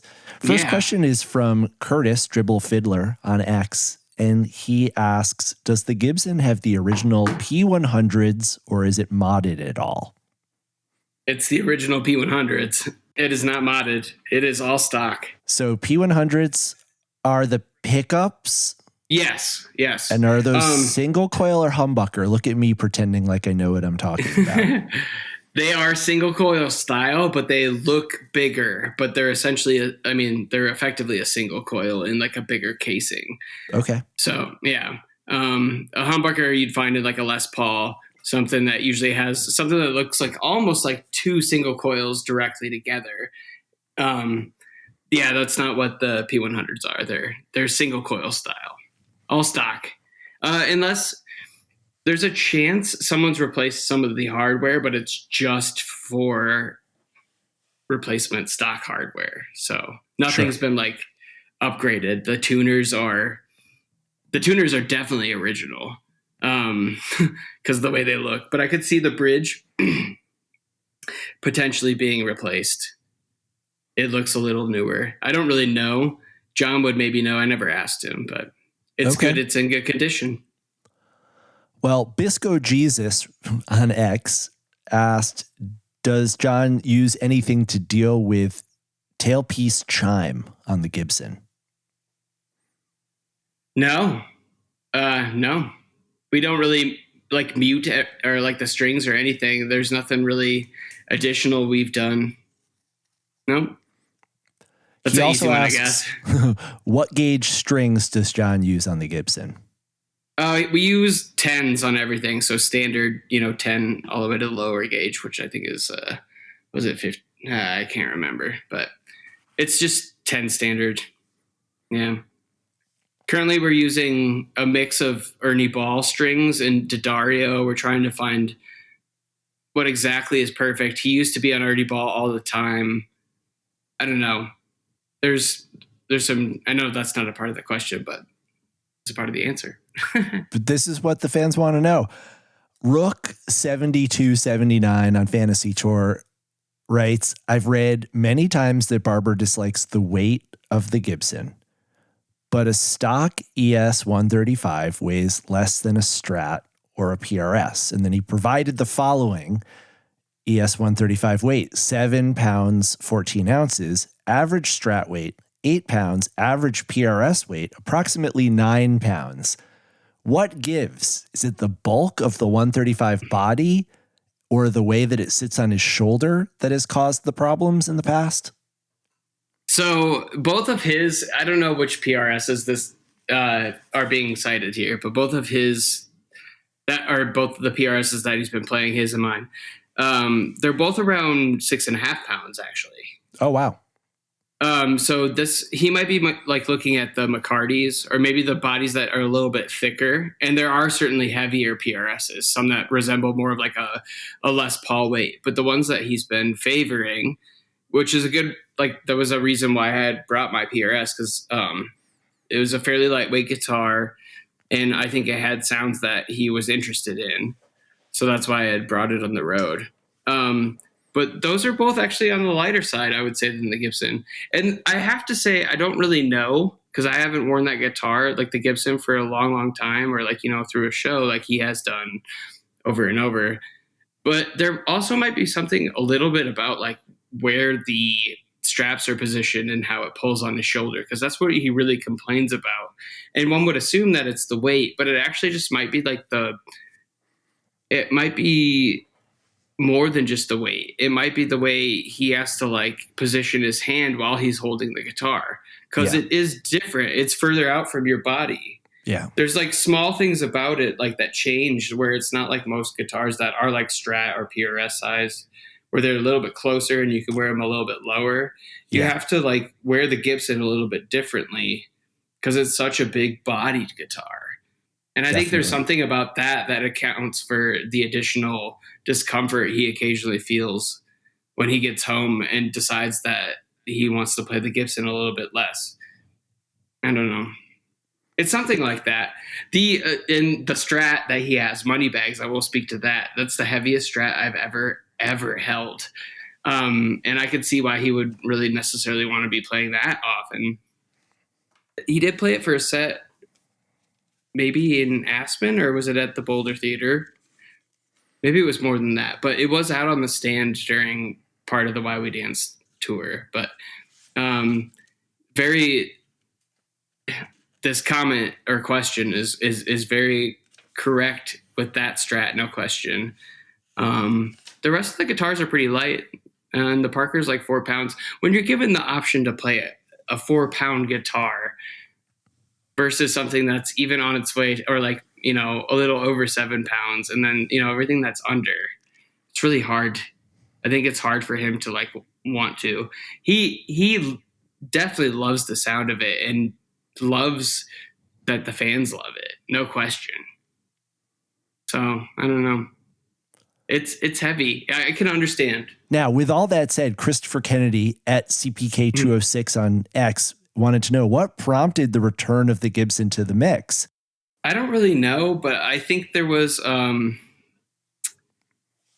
don't really know. I think the only thing I can think of is he wanted to play it at the album release show. But he just told me, he's like, I want to bring the Gibson back. And it was just like another one of those, like, no question, like, yeah, bring it back. Love to see it. Yeah. Yeah. Patrick Moore on Facebook writes in, the Gibson sounds so killer as of late. I'm guessing it's from between 1990 and 1992. The wood just sings and resonates beautifully, especially on this tour. But would Barber consider ever going with the PRS Hollow Body 2? Now, as a PRS player yourself, what do you think about the PRS Hollow Body? I mean, I think they're wonderful. I wouldn't ever not recommend one, no question. And when we toured the factory, I feel like he reversed a bit of, we had talked about getting something with a semi-hollow or like a hollow body. He had the option when we were talking to PRS. Like they were working with us about what John wanted. And he had sort of, he wanted something more like what he was used to playing at the time, which was, I guess, mine. But when we were in the factory, the amount of hollow bodies that he saw, I think totally. I mean, it's not like we could change our mind right there because he had already received the guitar, but he was seeing so many like finished, nearly finished, just started hollow body 2s, and they look incredible. And even the guy who was taking us on a tour, as employees at PRS, you're like allowed to have your own guitars built, like through your tenure. You know what I mean? I think you eventually earn that. It's probably not immediate. I don't really know, but this guy, he had a hollow body 2 that was just getting one of its like final polishes. And so he brought his guitar out for John and I to see. It had no strings on it, had no hardware. But you could definitely see that there was interest there. I'm not sure he would chase it down, but like he seemed a lot more enthused about the idea when we were standing around all of them. Well, something to keep our eyes out for.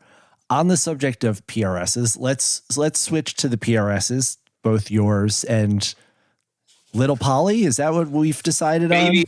Baby Polly, I guess. Baby Polly. Baby Polly. PRSs were described to me by the aforementioned Kevin Abrams as highly playable. And I thought that was like saying that wine has like a big robust nose or a round. It's like, it just sounded like nonsense to me. But then he explained that if you are a guitar player, there's something about a PRS that just makes it alluring and addictive to play. So setting up a question from, I don't even know how to say this person's name, at Flippin' Joy Trees on X. He said, maybe I'm wrong, but Barber never played PRSs before the last few years. And now suddenly he's had 2 different ones. I assume he's talking about yours and now his new one. What, Nick, to the best of your knowledge, what hooked Barber on these PRSs? What's gotten him to become such an enthusiast? Well, I mean, I actually knew that he had played them before. So there was a time, I think, I don't know when he had his till, but he destroyed one on stage in 2008. Oh. Just like, I think it was after a show. I can't remember, but I think he was also suffering from an injured foot, if I'm not mistaken. He was like in a chair. He was in like an office chair. I could be totally, but nonetheless, I think the guitar got broken in 2008. And if I'm remembering right, it was like a show where, yes, he was in a chair, still singing, playing guitar, but he had to keep his foot elevated type of thing. And at the end of the show, he just took the guitar over his head and just like Kurt Cobain or whoever would just like smashed it to bits on the stage. I don't know how long he had that guitar for, but I think it was for some time. And I don't know if he's had one between then and the current. So, I mean, it's largely correct. But I did know that he had at least like he played one. Like there's video of him playing one and destroying one. There's video out there. Yeah, it was a major part of the 2023 Barber guitar renaissance. Another question on the PRSs came in from Sammy Criscatello on Facebook, and he said he would love to hear a little bit about what songs or vibes compel Barber to switch back and forth between the different guitars. So why the PRS, why the Parker, why the Gibson? From song to song, Barber's not one of those guitar players who, as every song finishes, hands his guitar to the tech for a fresh guitar that's been restrung and retuned. Right. He sticks with the guitar for most of a show, most of a tour, but occasionally he'll switch out. Is that always due to something technical, or is there are there instances where vibe, mood, composition, some other artistic element compels him to choose a different instrument? It's all of those things. There's not a lot of songs that I'm aware of that cause him to make that choice, but there are a couple newer ones. I think the deal being one with the Parker, you have the ability to play like a piezo pickup, which makes this guitar sound more acoustic. Essentially, even though it's electric, it has like this acoustic element. And I think he really likes to play that during like the intro of the deal.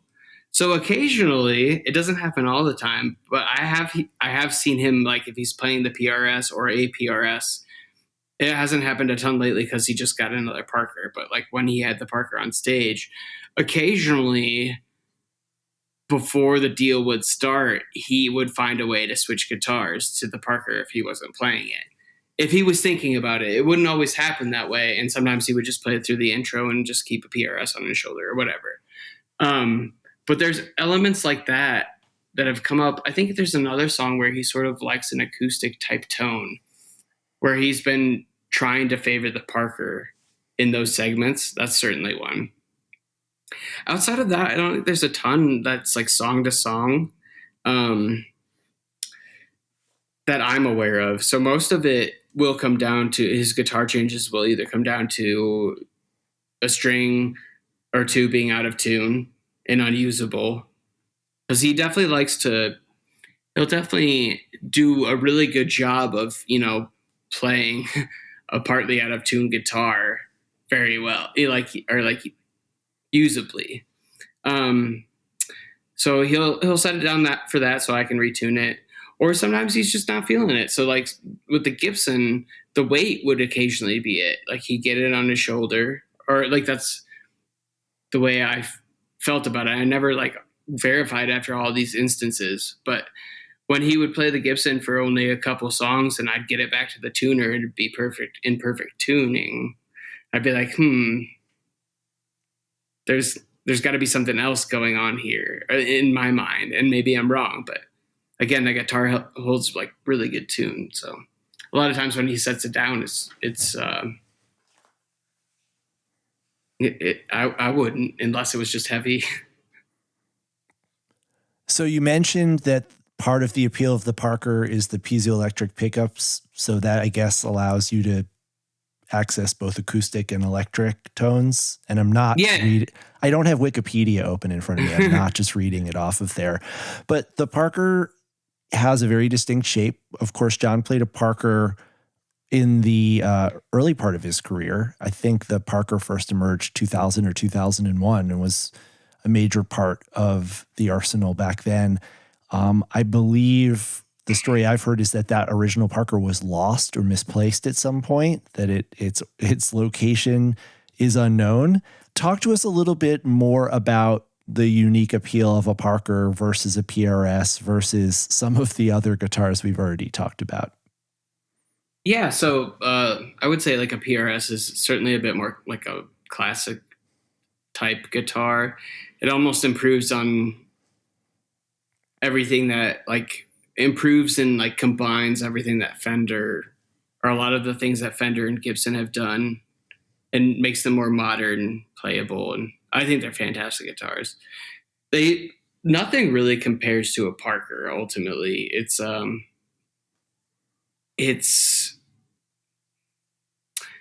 It's like it's designed by rocket scientists, which it actually might be. I'm not really sure who Ken Parker was as a person, but I wouldn't be surprised if it was.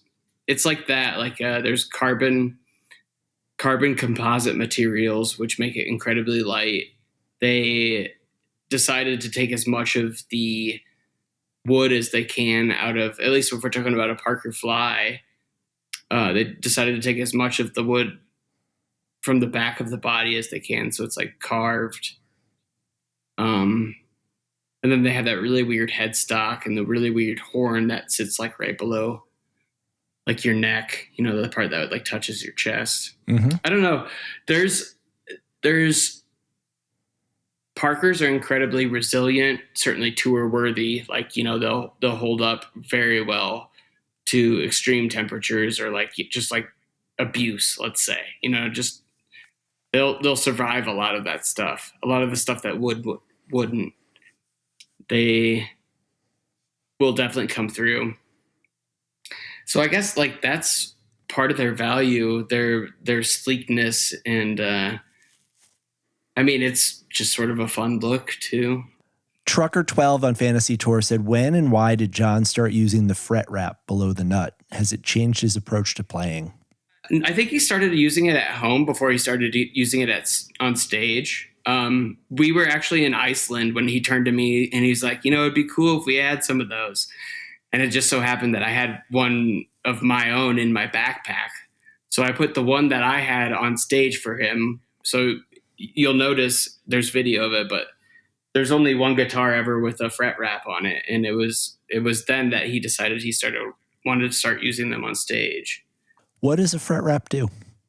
It essentially mutes strings. Some people decide to use it after the nut, which is like after the frets. So like it's the part between the tuned area and like the tuning pegs. So you can keep it there. A lot of bass players keep it there because they can experience quite a bit of string rattle outside of like the frets. People like Corey Wong, I think, you know, keep one there because it helps with like the tightness of the string sound. John likes to use his so he can occasionally mute strings that he's already aiming not to play, but might accidentally hit. So he's just trying to make everything sound cleaner, and he'll just usually let it ride like right before the nut, which is, if you're not fretting any notes that are like lower than, you know, an F sharp, he'll just leave it there, like the low F sharp and like the high F sharp, I should say. But he'll just leave it there so he can play like some higher notes, maybe some articulate, fast stuff without necessarily getting all that extra string noise accidentally. Gotcha. Kevin Dimmitt on Facebook says, as a friend and former bandmate of Nick's, I know he loves headless guitars. What attempts, if any, has he made in getting Barber to use a headless guitar? I have made attempts, though I have nothing invested in the whole idea. But I have wanted to show him what I like about it. You know what I mean? Because they're also light. They play very well. They're like ergonomic.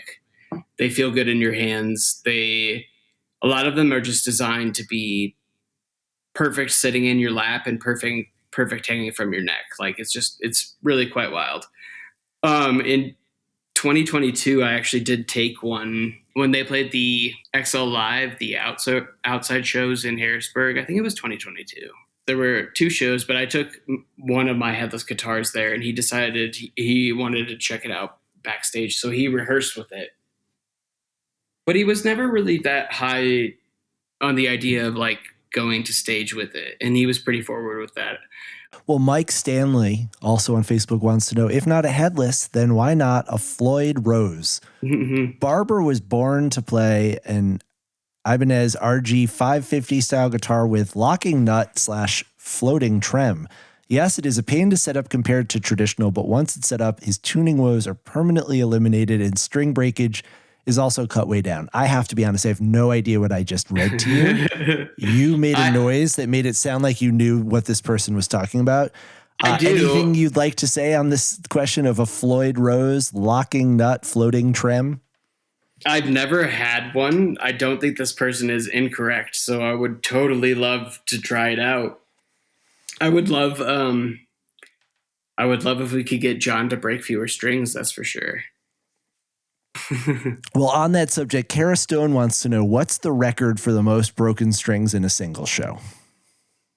Usually 2. I don't think I've witnessed any more than 2, but okay. 2 is hard. 2 hurts. I don't like that. Keep you on your toes. Yeah. Just trying to find a way to fix, like, he shouldn't be breaking strings. So yeah, we're going to figure it out. Well, from the guitars, we've got a pair of questions about the amps. You mentioned earlier that the Fuchs amp is a big part of John's sound, but some questions that I received suggested that it may be being used in a slightly unconventional way, or a way that we might not expect. And so Danny Bachman on Facebook wrote, what amp is John actually using live? He's got the Fuchs and an isolation box behind. Is he A, using the Fuchs head and a speaker in the box for miking and consistency? B, using a full combo amp in the isolation box, twin reverb? Or C, none of the above and using modeling technology live? So I think it's a combination of A and C, if I heard correct. Okay. A correctly. So we are using the amp. We generally use the Fuchs 150, which is a triple drive Supreme 150. It's a lot of amp. And it really is sort of designed to be using those gain channels that we're not currently using. But it is still a phenomenal amp, highly regarded, rare. Like, it's I have nothing bad to say about it. But we are using that. That feeds the ISO cab. So the ISO cab does sit behind John's like 4x12 cabinet that the amps usually sit on. Anyway, that picks up 2 channels, the left and the right from the guitar. And it's just 2 separate speakers.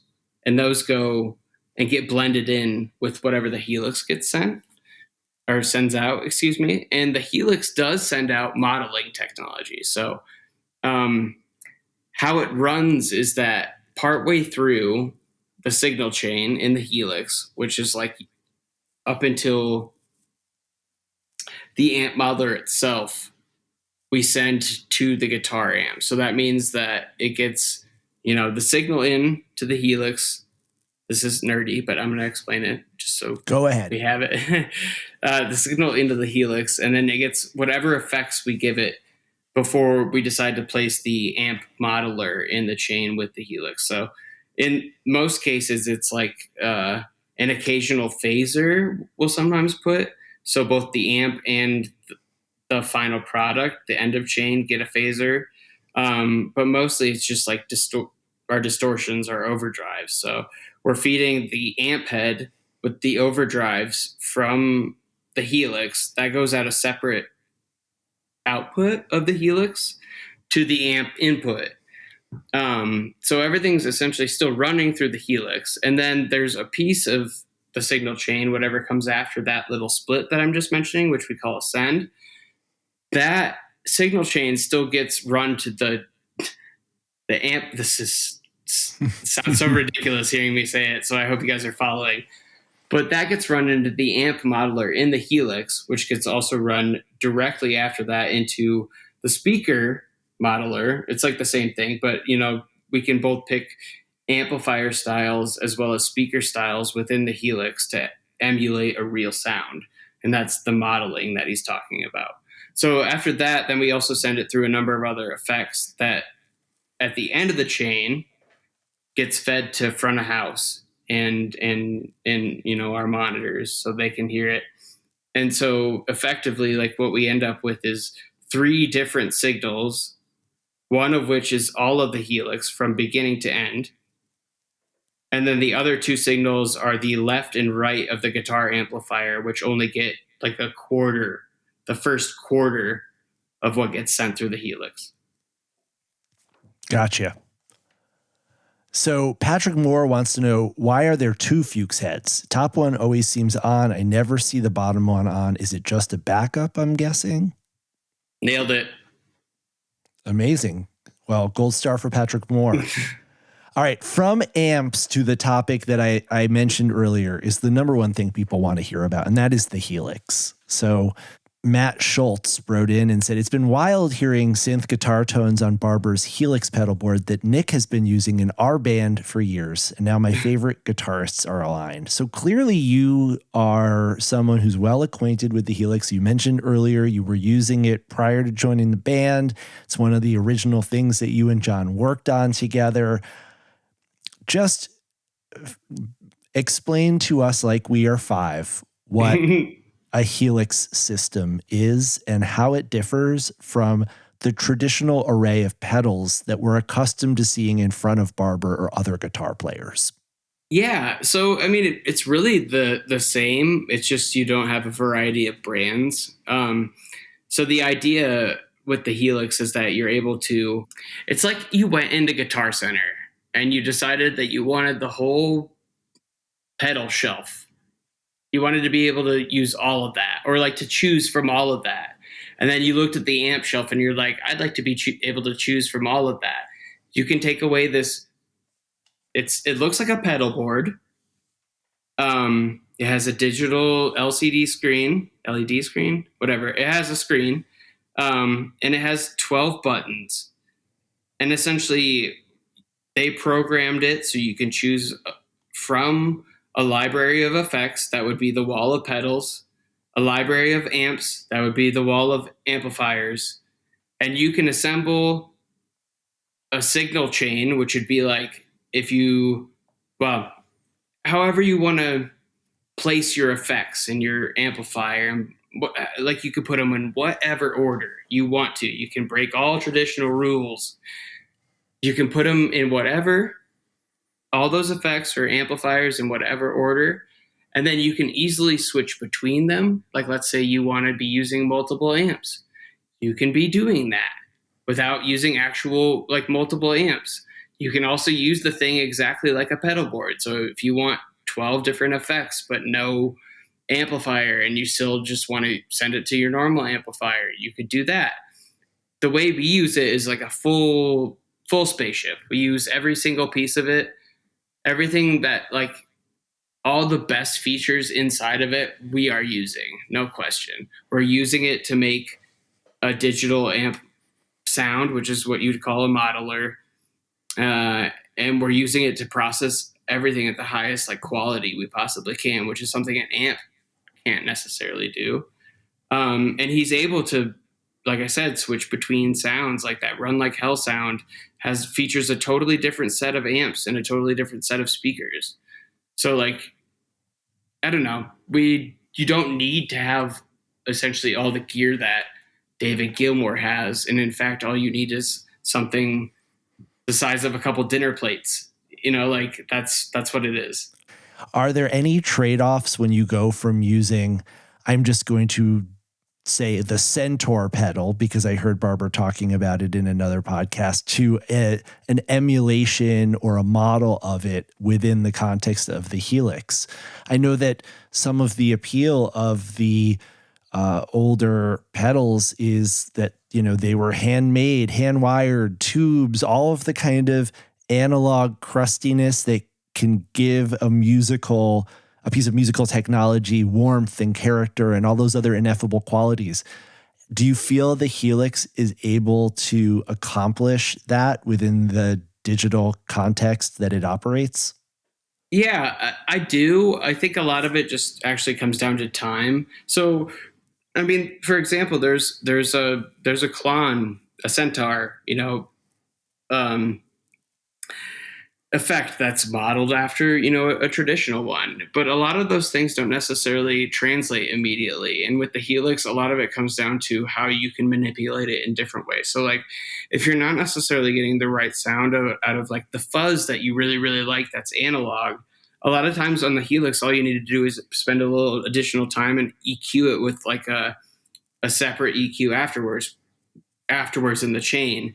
And that sounds like additional work, but what I mean to say is like, if you take it at the surface level and you just open it and take it out of the box and you expect it to sound amazing, that's not been my experience. But it also hasn't been my experience that you just spend a ton of time with it.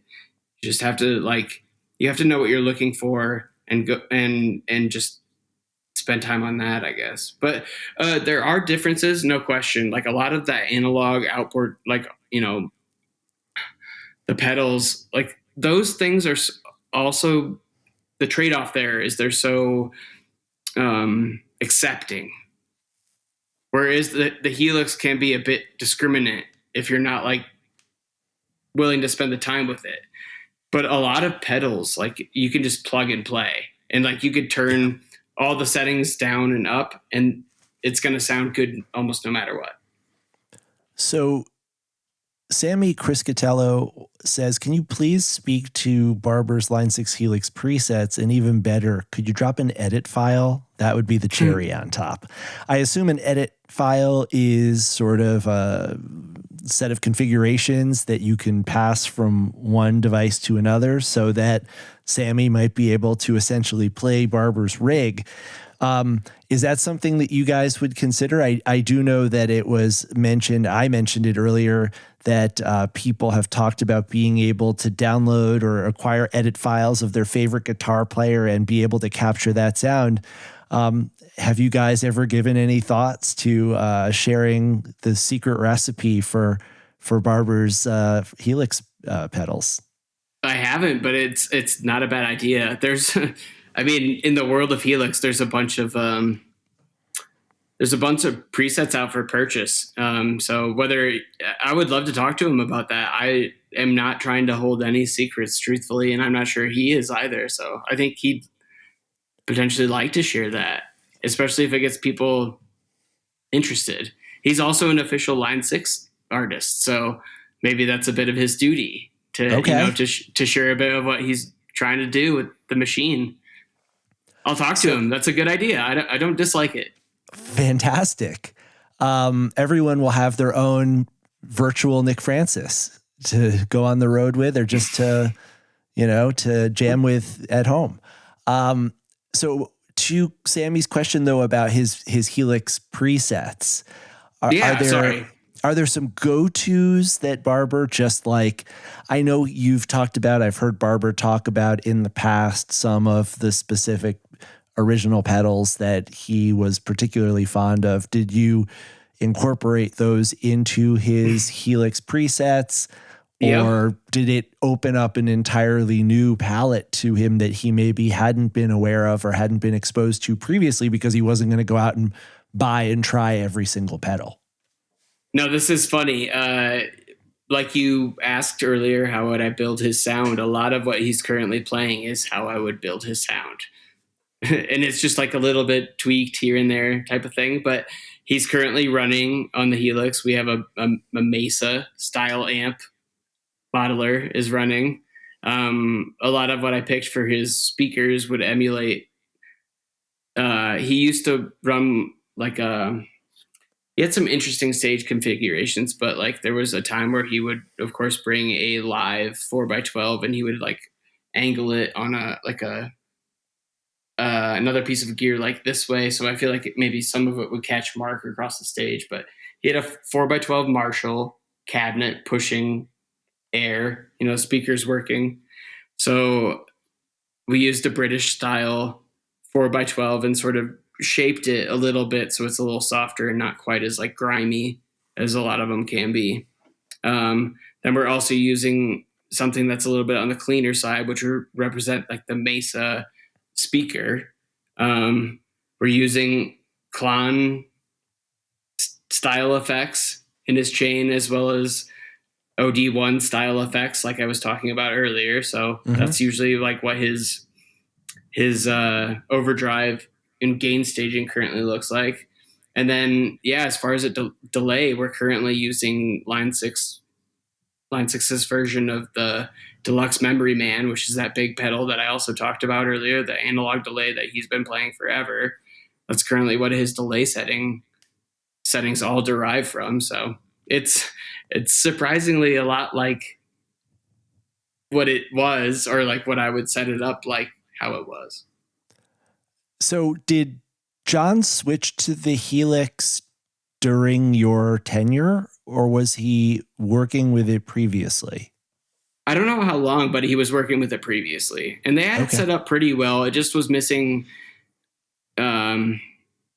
quite a bit, but they actually had it set up to do the whole send to the guitar amp. So it was already doing that piece where we were getting a split signal. We were getting some going directly to the amp and the rest of it going to front of house. So that was like the building block a little bit for what he was trying to do. But it was there, but sort of a shell of what it currently is. So Sack Lunch on Fantasy Tour wants to know, is it possible using the Helix to have the flexibility for John to, for example, be jamming in one patch and decides he wants to add additional modulation like a phaser or tremolo? Does he have the ability to dial something new in on the fly, or is he more wedded to the presets that you guys have worked out beforehand? I guess it's not really set up to do it on the fly unless I guess he could be playing. I wouldn't say that's ever happened or probably would happen often. It's possible totally with the Helix. What it comes down to is just being able to like mess with the menu real quick. So it'd be like messing with a pedal. But if he were quick about it and maybe not trying to play a ton and he could do some rhythmic stuff, he could definitely add something that he thinks he needs within the chain pretty quickly. There's a little menu diving, but it's not even halfway to impossible. Like it's definitely possible. Sorry. Okay. It's so very theoretically possible. It's risky, I suppose. Go ahead. No Quarter. I don't remember where this question came in from. Said, is he using a compression pedal? And what in general are your thoughts on compression? We are using compression on the Helix. We're trying to use a very small amount. I like the way that it reacts to a lot of distortion. I think that's fun. But I don't really want to overcompress anything else about John's playing. Like, I think it's cool when he's able to get those notes to ring Gilmour style. And like, if he has the ability to hold them and he hears the guitar have the ability to hold them, that's sort of something I like achieving. But outside of that, I'm not a huge fan of compression, especially if it's getting in the way of like the pick attack. And just the general, like the way the guitar should sound. Okay, let's switch gears ever so slightly and talk about the guitar synth, because that's been a huge part of Tractor Beam and also of some of the newer compositions that the band has rolled out. Joe P on X wants to know what synth effects and corresponding settings are being used. Is this all Helix, or is he still using synth 9s too? I've heard a lot of synth 9 type sounds recently, and he was wondering if that's something that is a holdover from the old rig or if it's being achieved via the Helix. It's all Helix. Yeah, we don't currently run any other pedals. Everything that's effect related is all coming from the Helix right now, and especially the synth sounds. Yeah. Well, speaking of the synth sounds, let's play an example. This is something from the most recent tour that really leapt out at me because I felt like in the opening minutes, you can actually hear John switching over to the synth sounds, and I found it really interesting. This is the Down to the Bottom from April 11th, 2024, the Orange Peel.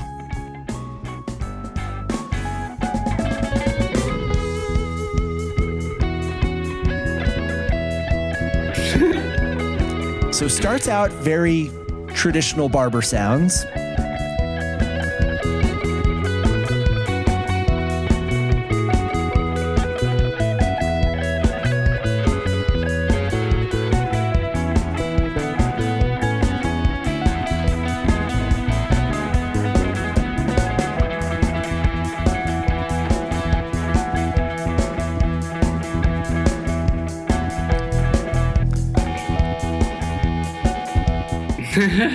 Yeah. Right?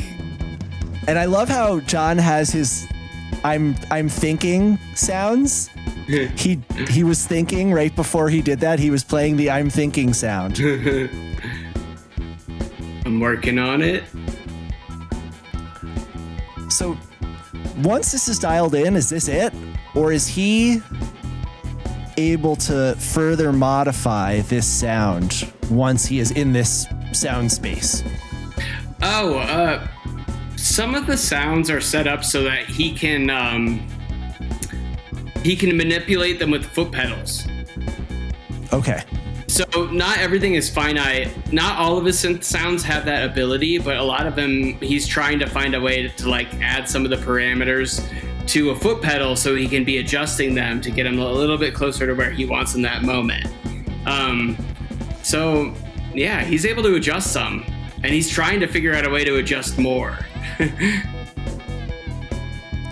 How would you describe this particular guitar synth? And then it changes. That one is sort of like an 8-bit type of thing without like the crunchiness. Almost like like the purest version that you could think of. You know what I mean? If like you went back to 8 or 16-bit video and games, then he went back it would to it. Yeah.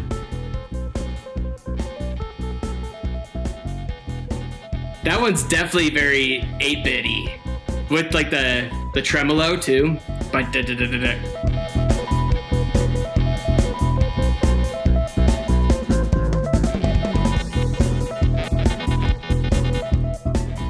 It's fun. I feel like it's really fun because you could almost hear Barber discovering new possibilities. I think it's a little distracting for him too at times, but it's good distraction. You know what I mean? Yeah. He's searching for something. I like this. I like this sound a lot.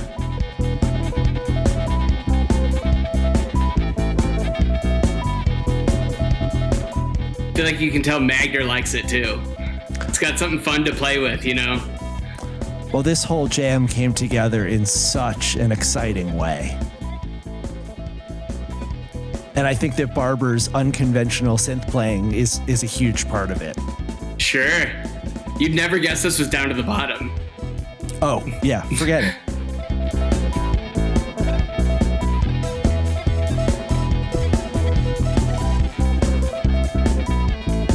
Yeah, I think he makes some really good choices. I think he has some really fun sounds currently. This is a great one.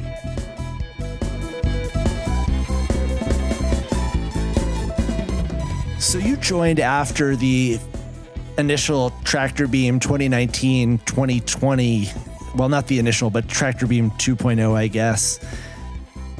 And from my understanding, that was very much reliant upon Barber having an onstage laptop.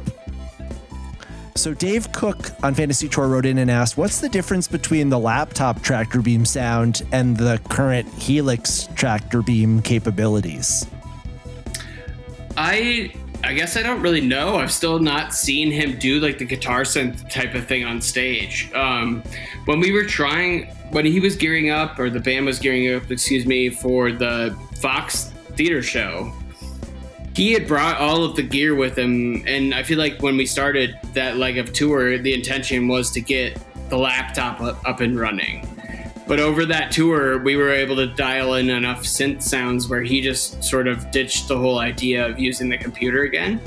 Okay. And I think ultimately what he was trying to battle is like, the Helix can send out sounds too. So we could send ultimately to the computer. And he was trying to find a way so like it would work the smoothest. And I don't think we were just quite there. And then he just got to such a comfort level currently with the computer. But I don't really know how they differ. I imagine when the computer gets working well, you probably have a higher,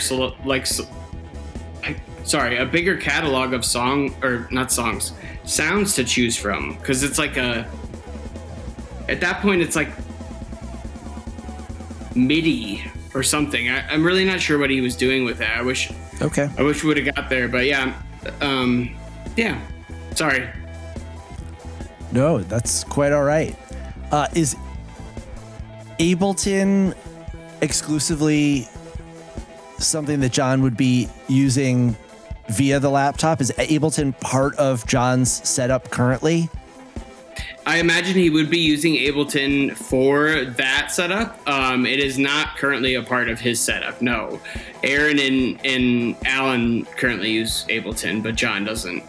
I think he did back in the day when he had a keyboard and stuff like that too, but it's just not currently. It hasn't been a part of the rig since I've been a part of the crew. Gotcha.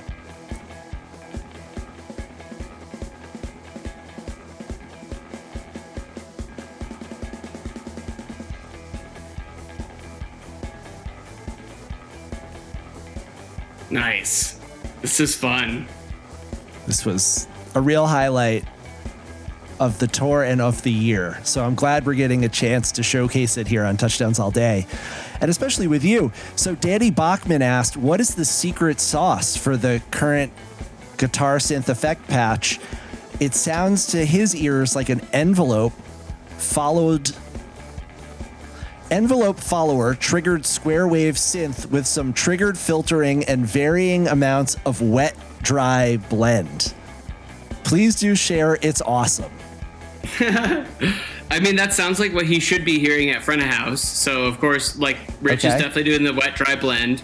There are a lot of the synth sounds are square or triangle wave, but there's a good amount of them that are square. And that just has like an edgier, like a bit more like stabby sound. So he's definitely right there. I don't exactly know which one he's talking about because there are a number of them. But that's describing a bunch of them. And then if he's hearing some filtery stuff, a lot of that currently is coming from the tremolos that John's using, one of which sort of emulates like a sidechain compressor. So it's a sine wave that makes it throb with the kick drum. It sounds filtery. And then there's some more that are a bit more choppy, which we're like hearing in this example right now, like a those are also tremolos. Together they make it sound like it's like a sequencer when he's I mean, I've used that a number of times, but it actually sounds like a computer or a synthesizer sequencer where it's doing its own thing. When he switches notes, it sounds incredible. Yeah. Sorry. So the sidechain would then be linked to the Helix so that in time with the kick, he can have the throb? So John's Helix actually gets fed from Alan's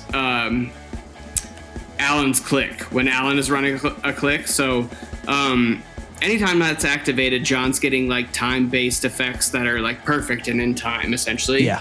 And John's sidechain is just a tremolo that's inside the Helix. So we just have it set up so it like emulates a perfect sidechain compressor. But it's not actually a sidechain compressor. It's just a tremolo. Does that answer? Okay. Definitely. And this, of course, wasn't on your part of the stage that you're responsible for, but could you explain to us what happened to Mark at the end of that down to the bottom where he ended up behind Magner's keyboards? Magner was out in the middle of the stage belting out the final chorus. We were watching videos at home. People were saying something broke with either Mark's bass or with his synthesizer. Do you have any insight into what was going on that night? Yeah, it was totally not his gear. Unfortunately, it was one of the power supplies provided by the house that night, which was what Mark's entire rig was plugged into. It decided to fail in those moments. So Mark had neither a bass to play or a synthesizer to play. Nothing was on. Everything was off. Oh my God. So in those moments, we just went and got our own. We grabbed our own Furman, and I ran it from Alan's rig over to Mark's rig, and Ben got it plugged in, and we got him ready for encore. But that was it. It's not ideal, but that's one of those occasional things that happens. You'd never guess it, but you know, the whole power, supply went down, and that's just happens. Well, that's part of the job description is always being prepared, always being ready. What is the biggest technical disaster that you've ever had to experience in your time as a member of the crew? The thing that just threw you for the biggest loop? Man, that one actually might be it, because that was like a total failure in a way that it wasn't related to our gear. So of course we're like going to like, all of us are thinking about how to troubleshoot it, even though like we're like, even Brian at monitors, we're all thinking together, like, how could we fix Mark's rig real quick? Like that was a big one. Thankful it was just power. I can't really think of another one that's like really been a showstopper, which is like what would really get it out of me. But at New Year's of 2022, when they were playing the Riv, John got quite a bit of his bottle of champagne on his Helix. So I made an executive decision to turn it off and clean it, which was a good move. Like they were saying, Happy New Year. And I thought I had, plenty of time. And I totally did, but I guess I didn't. I forgot that I had updated the firmware earlier that day. And so when I had decided to turn it off and back on, it was going through a bit more of a recycle than it normally was. It was trying to do a lot more. So it was taking a few minutes. That was probably, if it wasn't the whole thing with Mark's rig, it was this thing. So I had to go up to John and be like, hey, it's going to be like another minute or two. And they just decided to keep playing. Thankfully, he has a way to keep playing without it. He has a bypass for the Helix. And at the time, he was still running the gain channels on his amplifier. So he still had some like distortion to work with. It wouldn't have been all clean. So he just turned on the bypass, and then they just ripped a quick Helicopters. And before Helicopters was even finished or like, to the jam, I had the Helix back up and running, and it was back in everyone's ears and back to front of house. But that was a bit annoying. Amazing. Well, let's bring things back full circle and start to wrap things up. Now, I mentioned earlier that in addition to Scheme of Things, you play in a lot of bands. I got a list here. More Scheme of Things, Denver Pop Punk All-Stars, They, Vanderhouse, Cool Shade.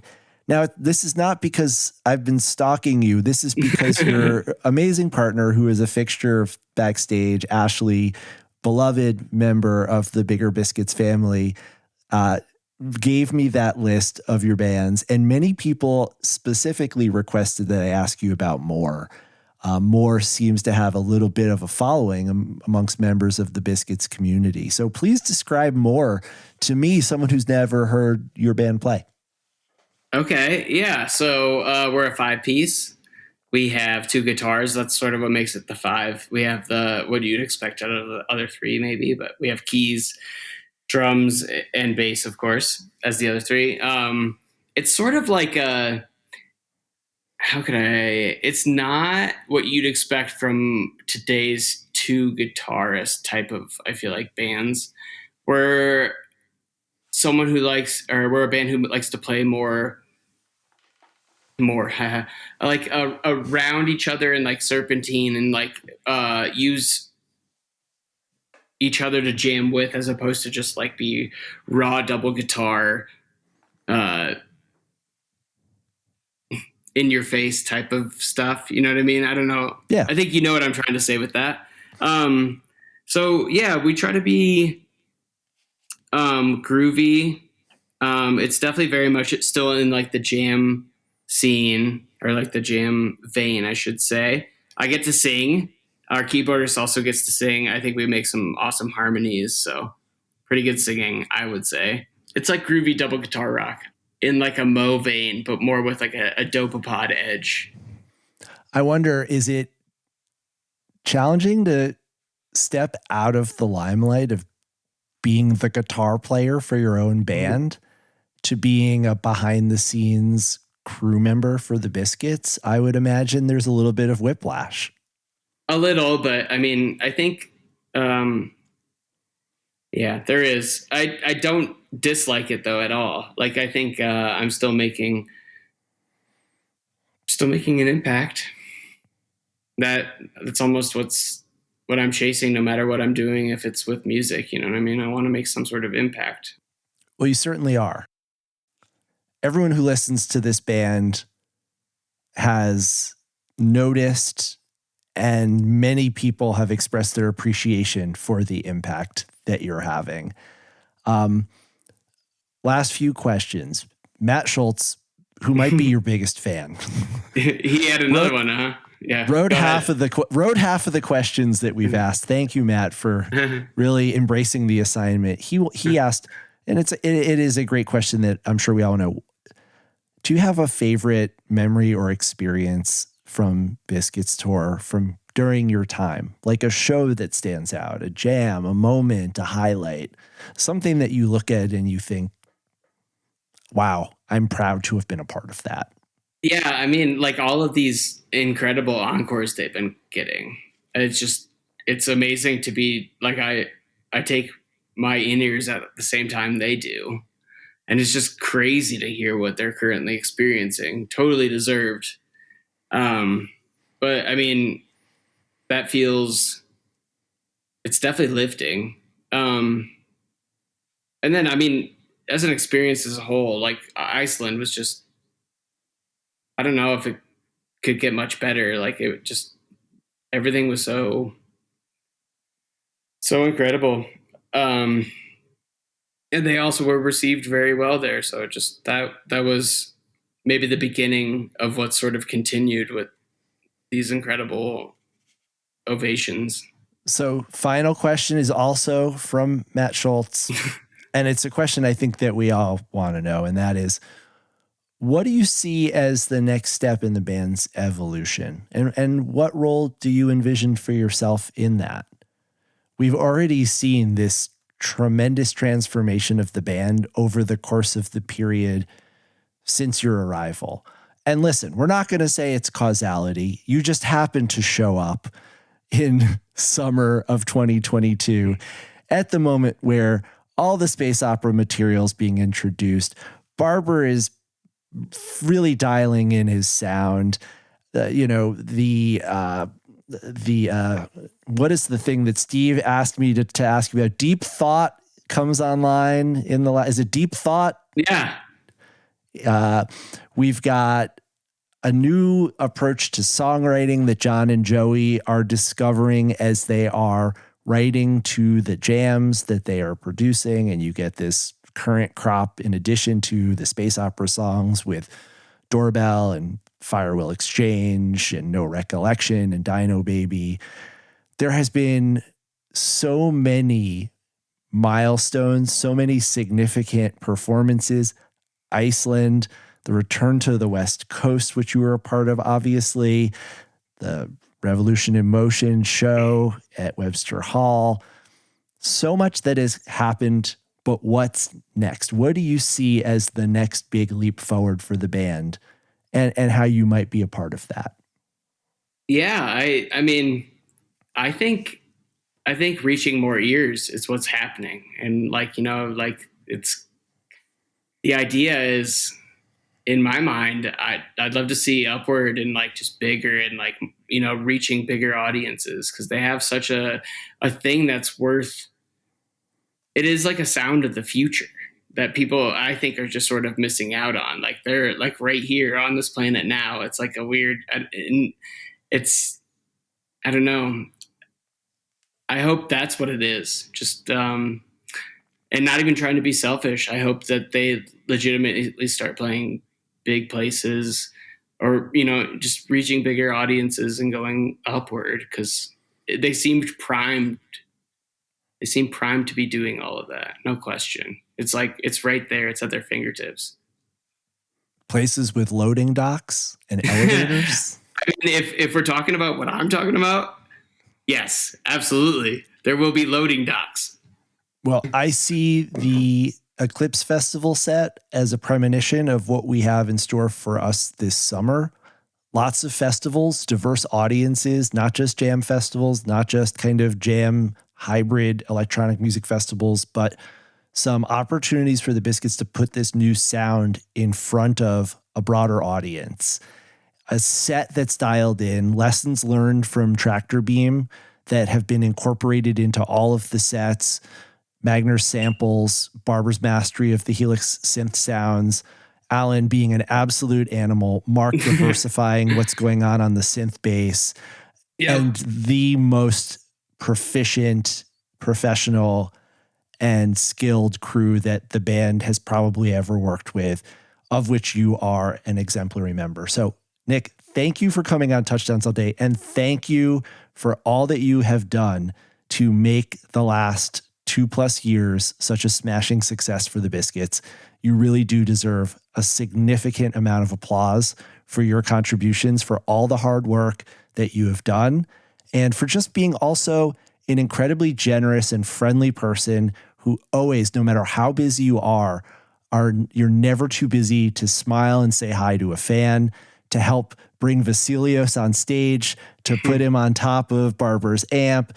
You are beloved by the fan community, not just for the sounds that you help Barber coax out of his gear, but for your general demeanor, personality, and presence. And so from the bottom of my heart, for all the listeners, thank you so much. Thanks, Max. And thank you all.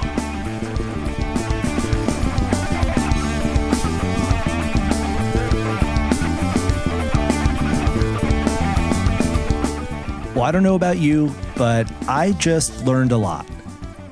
I've always known that the Disco Biscuits are more than just the 4 guys on stage. And hopefully we'll have opportunities to speak to many more of the men and women who work tirelessly behind the scenes to create the Disco Biscuits experience. One last thing before we sign off, and that is the first and what I hope will be an ongoing series of showcasing your covers of Biscuits material. Here's Lily Enshin with her ukulele rendition of Fire Will Exchange.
communicate. Mass communicate. Mass communicate.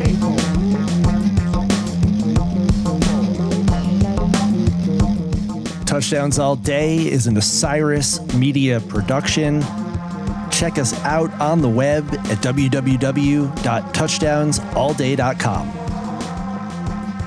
Please rate and review us on iTunes or Spotify or wherever kids get their podcasts these days. And while you're at it, share an episode with a friend. John is at Barber Shreds, and I'm at FY Maxwell on Instagram and X. We are at TDAD Baby on X, Touchdowns All Day on Instagram, or you can call us on the Touchdowns All Day hotline, 424-666-SIYD. This episode was written, produced, and edited by me, Max Dawson. Special thanks to Crunk Mike and Osiris Media. The Touchdowns All Day photographer is Tara Gracer, but we got our picture for this episode from Nick's partner, Ashley. Special thanks to Mark, John, Aaron, Allen, and the entire Disco Biscuits organization. Ben Baruch and Andrew Kaplan at 1111 Management. Andy Bizzani and Mike Walsh, the Biscuits Internet Project. Rich Steele, Drew Granicelli for audio support. The entire Disco Biscuits road crew, including Nick Francis, Joey Friedman and Steve Martocci, spiritual advisor Scott McClintock, and extra special heartfelt thanks to Lisa Gutwillig, Deb Brownstein, Angelica Magner, Sandra O'Quinn, Andrea Rivers, and Avery McMahon. On behalf of John Barber, Crunk Mike, and the entire Touchdowns All Day family, this is Max Dawson saying, see you next time. Osiris.